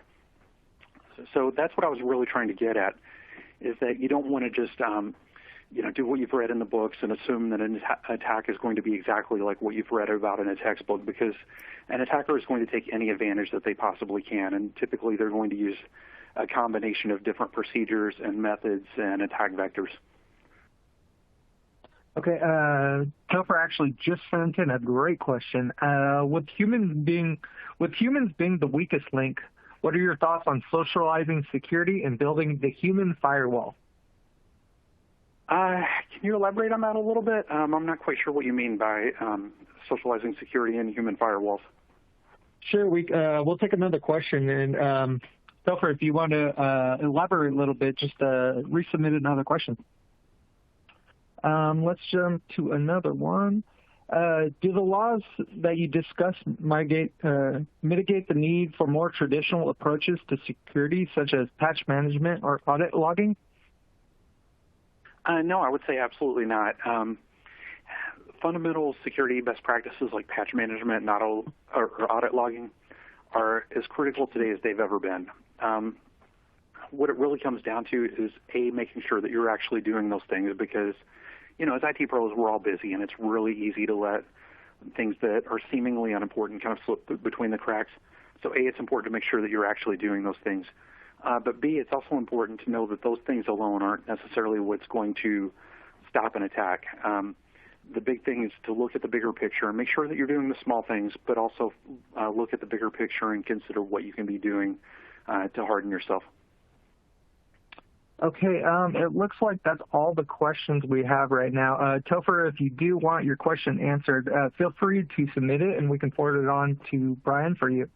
Brian, thanks so much for the talk. Yeah, absolutely. Thank you for having me. Everyone, stay tuned. We're going to take a short break and be back at the top of the hour for our third session, Hottest Third-Party Solutions for MDR, EDR, Zero Trust, Ransomware, and more, and the giveaway of our Bose noise-canceling headphones. which you must be present to win. We'll be right back.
Welcome, everyone. Event is now live. Becky, please take it away. Hi, guys. Welcome back. Really hope you're enjoying today's event. Welcome to our third and final session of the day, hottest third-party solutions for MDR, EDR, Zero Trust, ransomware, and more. Before we get started, I did just want to we got a few housekeeping announcements I want to go through. First of all, you are going to get a replay of this entire event emailed to you. Those emails usually go out within about 24 to 48 hours, so keep an eye out for that. Also, please stick around to the end. That's not only at the end is when we do that drawing for the prize. This time it's the Bose noise-canceling headphones. So you don't have to do anything. It's a random drawing, but you do have to be on the line because you got to be on the call, and that's why we have a number. We do a random number generator, and if you're on the call, then we have, our database has a number next to your name, and that's how we know. So make sure you stay on the call at the end, but not only because of that, but also because we do a survey at the end that's going to ask you what you liked, what you didn't, what you want to see next time, that type of thing, and we really, really appreciate you taking that survey. Let us know what you think because we do these events for you. We want to get that feedback so it helps us plan our future events, especially right now when we're planning for 2023. So I read all the comments, the editors read all the comments, so please, please, please take that survey and let us know what you think. And speaking of future events, we really want to thank our sponsors, Spanning Cloud Apps, a Kaseya company, and Tintry. Without them, we can't bring you guys these events for free. And it's just so wonderful to be associated with companies like these and having them recognize how important this information is for the community and having them underwrite this content. And that's really what they're doing by being sponsors. They're supporting the community. They're making sure that you guys get this great information. So please, please, please show your thanks. Go out there and download those resources that we put in the console. Go follow them on social media. Go on their website. Sign up for those demos. Let them know that you appreciate it because we sure do. So thank you again so much to Spanning Cloud Apps, a Kaseya company, and Tintry. And with that, I'm thrilled to announce our first speaker of the day. It's Sham Oza, Director of Product Management at Spanning Cloud Apps, a Kaseya company. Sham, please take it away. Thank you so much for that wonderful introduction, Becky. And you're absolutely right. We have a unique opportunity where we get to host these events for you guys or help host them, and share information and insights that we learn, from the industry. So we're not just out there, selling tools and solutions, but we're talking to customers and organizations like yours. We're learning about what's happening. We're doing two things. We're converting that into cool new features and innovation, but we can also take an opportunity to absorb some of that and build some thought leadership and help you guys make decisions that aren't just around purchasing a product or a subscription or something like that. Today and throughout this event, you guys have been seeing a lot of content on remote workers, the challenges that you face managing and protecting endpoints. And, if it wasn't already clear from what you've seen throughout the sessions, is that this isn't going anywhere. This isn't something that's going to change in, 3 to 4 years and suddenly we're going to be back to the old paradigm or to a new paradigm. 38% of workers today are in some form of hybrid, with 40% being fully remote. Their workstations, are going to be harder to back up and secure. They're going to be harder and harder to monitor and update or troubleshoot. They're going to start sitting outside the firewall. You're going to start having unpatched and vulnerable systems. And these can be a nightmare just from basic administration.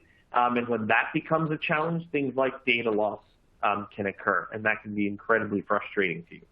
The same thing starts to happen when you look at hybrid workloads. It's almost like, COVID and everything made us completely forget about this big push to the cloud and all the great innovation, but it's here, right?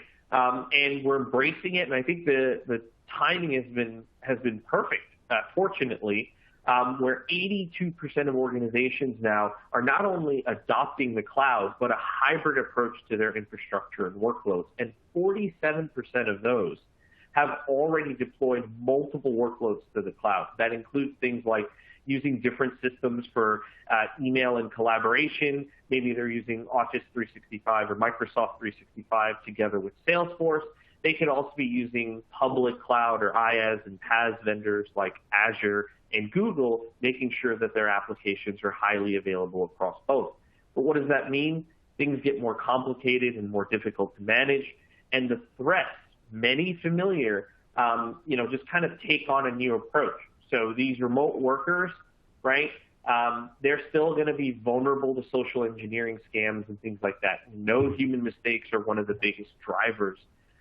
We have to look out for unpatched and vulnerable systems. People are not updating during the holidays. They may be missing key security updates and things like that.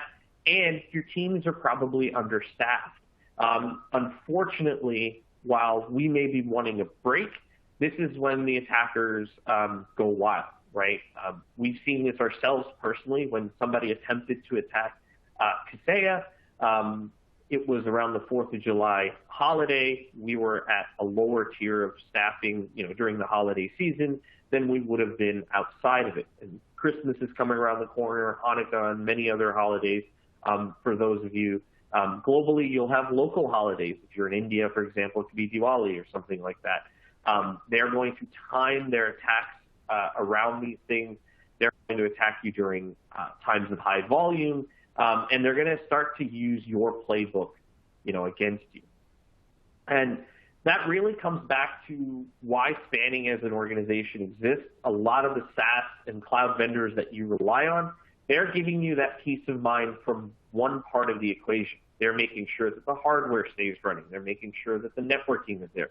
When someone clicks a button to do their job, or somebody executes an API to get some work done, that is going to be up and reliable because of those vendors.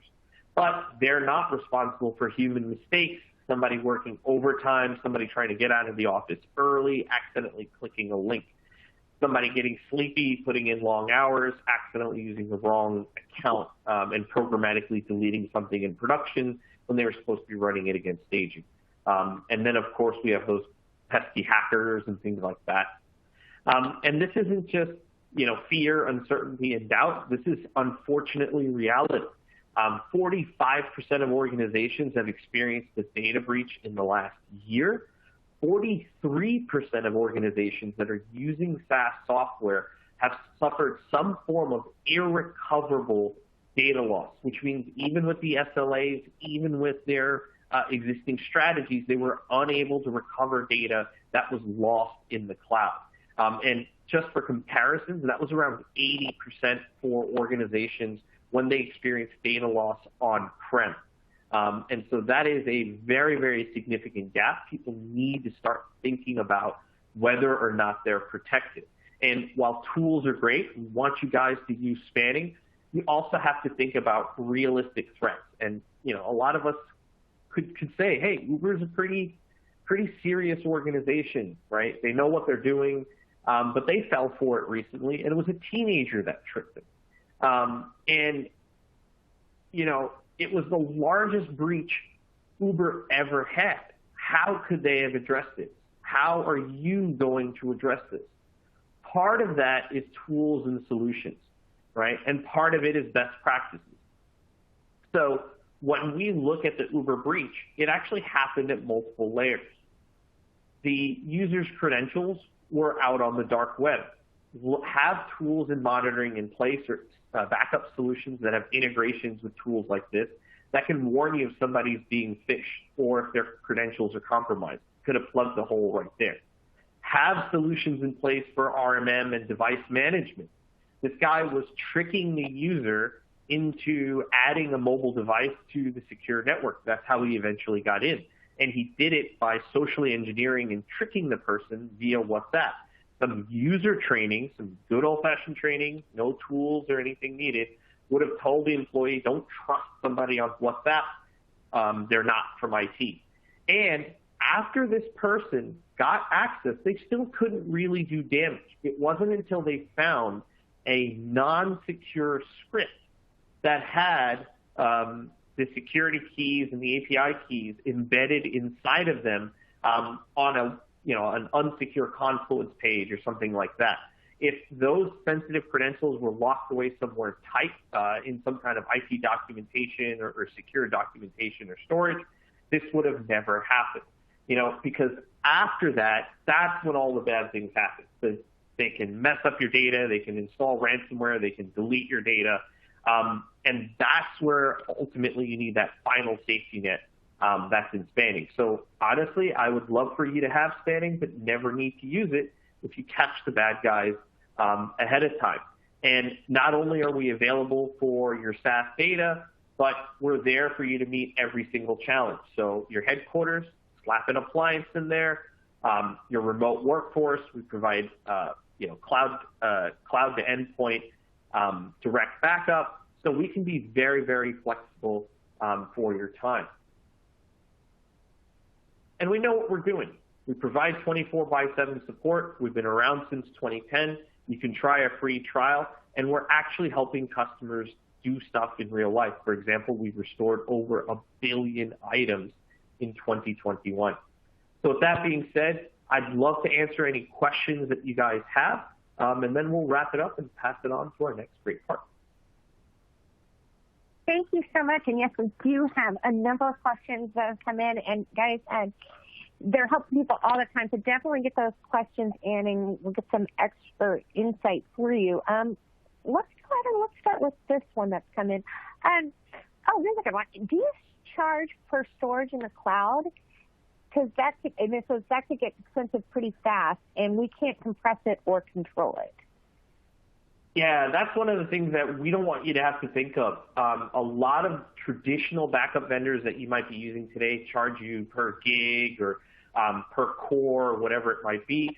In the cloud, you're typically paying per user, and that's how we charge you. You don't have to think about things like storage and all that. We take on the responsibility of compression and everything else. Okay. Another question. Our users do most of their work in Office 365, but sometimes they save files on their laptops and devices. How can I protect against that? Yeah, so that's one of the things that's really good about us being part of Kaseya. Instead of us shifting our focus and expertise, which is cloud backup, to suddenly backing up laptops, we have a sister company in Unitrends that does this. And what we've decided to do is actually marry our solutions together in a single console. So if you're managing more things, you can tack those solutions on. But if you're only managing the cloud, then you're not going to get this big, bulky, cumbersome system. You're just going to get cloud backup. So yes, you can do it through us, through a single vendor, single pricing and all that. It's technically not standard. Here is an issue that comes up all the time with cyber insurance, because as you know, it's become more and more difficult. We're looking to get cyber insurance now. How can that help with this? It's a great question. So one of the things that's important is people realize that they have to get insurance, right? But the same way you get health insurance, if you're a smoker or something like that, typically your rates are going to be higher. You may not qualify for certain things. In the same way, if you don't have a valid data protection strategy in place and you can't prove it or document it, sometimes you'll get, a much higher premium, or you may not even qualify, or when the actual disaster occurs, you may not be able to make an actual claim, just like you would with other types of insurance. So we help in two ways. Obviously, the tooling has to be in place. We provide a lot of reporting and things like that people will ask during a data breach or during these claims. But more importantly, we can actually sit down with you and help you build a free plan that's ISO certified and everything, that doesn't cost you a dime. You just work with one of our engineers, and we'll actually give you a plan that you can then kind of hand over to the auditors or folks like that when they come asking questions, which is very, very useful for cyber insurance. Oh, yeah. Guys, we have time for a couple more questions with Sean, so please get your questions in. And any we don't have time for, we'll get them over to him, and then he can answer them after. But go ahead and get those questions in now if you do have any. Here's another question. Users delete a lot of data and waste time asking IT to help find their files, even from the recycle bin. Can this help with that? That's a great question. So obviously, when we hear about giving the users control, a lot of us get a little scared. But one of the things that we realize is IT folks can get inundated. Almost a third of your time can be lost in just processing tickets and things like that. So one of the features that Spanning has is the ability for a user to do a self-service restore. Obviously, you have control. If you don't like this idea that I'm preaching here, you can disable it. But what we've seen is organizations that do it are very happy. Why? If somebody loses a file, they log in with their credentials. They only see their personal files, and they do a non-destructive restore to a recovery folder and get their data back. And it keeps them from filing a bunch of tickets. It makes them adopt things like Microsoft 365 or Google Workspace with a bit more confidence. And it lets you focus on other way bigger fish to fry. So yeah, they can be a pain. This is a way you can empower them to be less of a pain to you. Okay, and you mentioned this before in your presentation, but I know you have a free trial. Can you talk a little bit more about that and the best way to go about signing up for that? Yeah, so there's lots of different clouds out there. So Microsoft has the Office Store, Google has their Marketplace, and Salesforce has their App Exchange. In each of those app stores, you can find the respective version of Spanning. And we have a no-risk, no strings attached trial for 14 days that you can deploy to your tenant, org, whatever you call it in the platform, your instance. And once you have that deployed there, you can take backups, you can perform restores, and if you're happy with it, convert straight into a production instance. Awesome. Sean, thank you so much for being with us today. We really, really appreciate it. Thank you guys so much, and I know your time is really important, so appreciate the audience's time as well. Thank you guys. Thanks, Sean. And now we're going to hear from our second speaker for today. It's Steve Phillips, Principal Systems Engineer at Tintri. Steve, please take it away. Hi, everybody. Steve Phillips here from Tintri. I am an engineer. I am not a slide guy, if you don't mind. So if that's okay with everybody on the call, I'd rather not do any slides at all. So I'd rather talk a little bit more about technology in a more direct way. So what I'll do here is I'll share my screen. We'll make sure you guys can see that okay. And then we'll talk a little bit about Tintri. So for those of you who are not familiar with Tintri, we were founded about 12 years ago by the original technical founder of VMware. So he's the gentleman that worked with Diane Green to go develop a lot of those pioneering virtualization technologies back in the day. Just a couple notes. Everything you see here is not necessarily locked to VMware. We also work very well with Hyper-V and other hypervisors.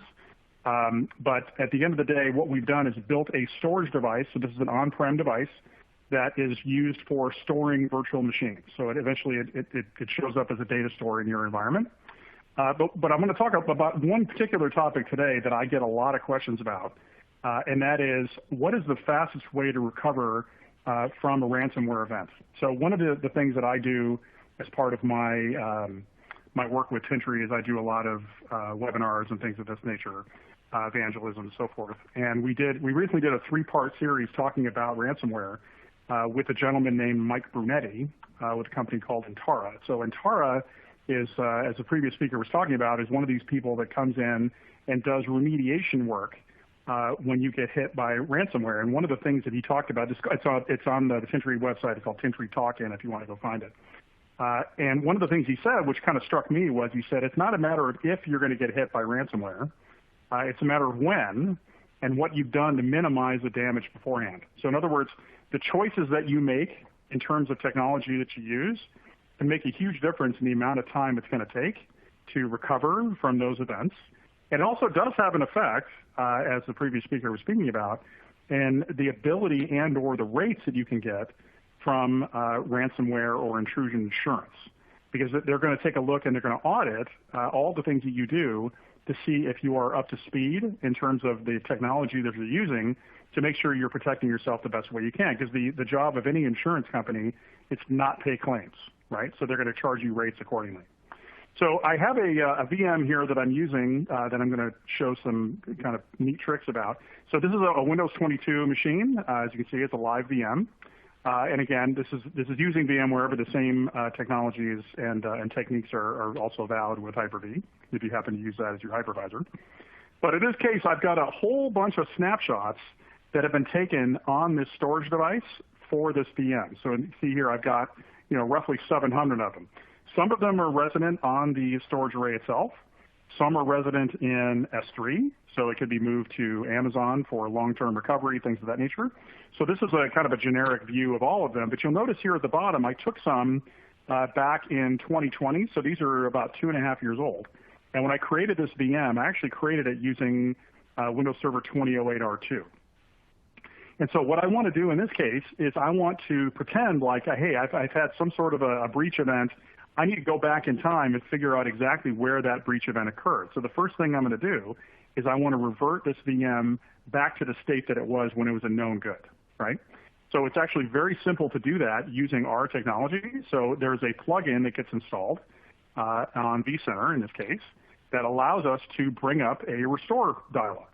So that restore dialog will then integrate with our storage device directly to restore that VM back to the state that we want. So for example, here, I've got a VM that is that same VM that was created back in August of 2020.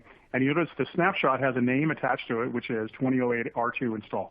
So all I would do is click that, select it, click restore, and you'll notice here that that task has already started. So the storage array, because of its tight integration with the hypervisor in this case, sent a power off command to the hypervisor and said, hey, I need you to power this off. Then in the background, what we do in our file system is we revert that entire VM, that entire folder, back to the previous state. So one of the unique things that we have at Tintri is every VM is treated individually. So instead of having a LUN that has many, many VMs in it, and it's hard to, or impossible in a lot of ways, to pick out the exact bits that are used for every VM, we actually do it on a folder-by-folder basis. So all of our snapshots, all of our replication, and all of our recovery is all based on VM folders. So in this case, we were able to recover this VM to 2008 R2 in a matter of a few seconds, right? But ransomware often has to be or recovery from ransomware has to be an iterative process. So you need to be able to go back in time, and then a lot of the time that it takes to recover is determining exactly where the breach occurred, so you know where the latest version of the data that's safe, if you will, or untouched might be. So that iterative process is what typically takes a ton of time. So trying to find exactly where that might be, even if you have the snapshots available. So one thing you can do here is say, well, okay, I know that one's clean, so I want to go forward in time a little bit, and maybe I want to go to 2016. So I click restore again, and as you see here in the background, that VM is again powered off. We're reverting that data back at the storage array level to the version that I picked, which is 2016. So the quickest way to be able to recover from any kind of a breach or to do any of this type of iterative work is if you don't have to move any data around. And that's exactly what we're doing here. So does that obviate the need necessarily to take snapshots or tape backups or have remote recovery points, things of that nature? Absolutely not, right? You definitely want to do that. But in your recovery plan that you're putting together, you also want to be able to figure out balance between how much data do I need to keep around locally so I can do these iterations in the case of a breach versus how much storage do I need to do that? In other words, what is the data churn rate and how much storage do I need to keep around in order to do that? So you see here within a few seconds, I was able to go back to 2016. Now, if I refresh this list, one thing I want to note here is that the system will actually take some automated snapshots whenever I do that function. So this is what I call the preventer of the resume generating event. And that resume generating event could be that you did this on a production VM when you meant to do it on staging or QA. So we give you the ability to recover from what you just did and be able to go back to where you started. So for example, here, if I go back to here and say I want to restore that VM, because I've recovered twice, there's going to be two sync VM safety snapshots. I'm going to go back to the first one and do restore. And what that should do is take me back to exactly where I started this process, going back to Server 2022. So this is an extremely powerful tool, as you can see. As was mentioned by the previous speaker, permissions can often be an issue. It can be something that IT admins don't necessarily want to expose to their user base. And in this case, that can be done using permissions. So you can say, hey, if I want to be able to allow a user to do this, and it may not be for ransomware recovery. There may be business reasons why you would want to be able to do iterative changes on a VM based on a set of states. So for development purposes, whatever it may be, this can be a very powerful tool for that too. And therefore, you may want to expose that to your user base. But in this case, you don't necessarily have to do it that way. So again, the storage technology can make a huge difference in the ability to do iterative recoveries, whether it be for ransomware or for other reasons. So hopefully this gives you just a little bit of a taste of what Tintri brings to the table on that front. And with that, what I'd like to do is to handle some of the questions that may have come up during the session. Great presentation. I know our readers really love to see hands-on, so this is fantastic. We do have a number of questions that have come in, and guys, we do have time for questions with Steve, so keep getting those questions in, and then any we don't have time for, we'll go ahead and we'll get them over to Steve, and Steve can answer them after. So we'll start with this one. Can I keep reverting from different snapshots to find the ransomware where the ransomware incident occurred? Yes, and that's part of what I showed there, is that there's no limit to the amount of times that you can go back and forth in time to find the version that you need. And again, when you're recovering from a ransomware event, time is money, and in a lot of cases, it's a lot of money.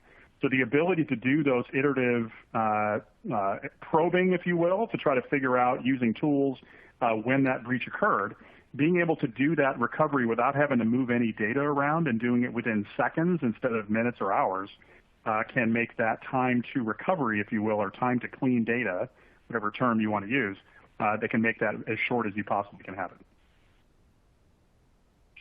it. Here's another question that's coming. How many snapshots can I keep per VM? So locally, you can keep 128 per VM, and on some of our systems, we have thousands of VMs that are on each one. So you can do the math. It's a very large amount of VMs. The VM that I'm showing here also has the ability via a policy to take some of those copies of those snapshots and migrate them into the cloud. And so if you wanted to recover some of those, what it would do is it give you a separate option up here to download that particular snapshot from whatever S3 bucket it's being stored in. So it allows you to extend that 128 that are local to something that is much, much greater than that, which gives you a lot more flexibility, especially for VMs that may have compliance on them, where you have to keep copies weekly for 2-3 years. In the healthcare industry, maybe a lot longer than that. So all you would do is just download the differential bits of that data down to the local array and then be able to do your iterative changes for ransomware recovery in that case. Okay, we do have a number of questions coming in, guys. Keep those questions coming in. Here's some. Do you map ransomware attacks on other customers to detect potential attacks on my system? That's an excellent question. So we do have a very rich set of analytics that we send back and anonymize for each of our customers. So we do give you access to your own data, but it goes into a very large data lake.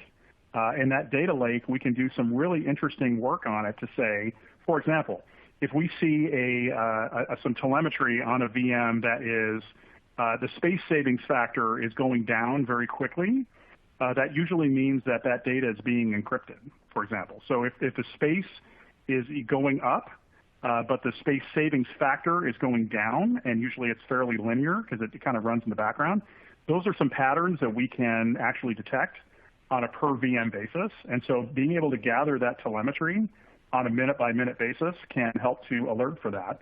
So in our analytics platform, we're going to be launching some alerts and so forth based on that. So we do that internally now, but we're going to start exposing that to our customers in the first half of next year. So that's an excellent question and something that we've considered and are coding to that.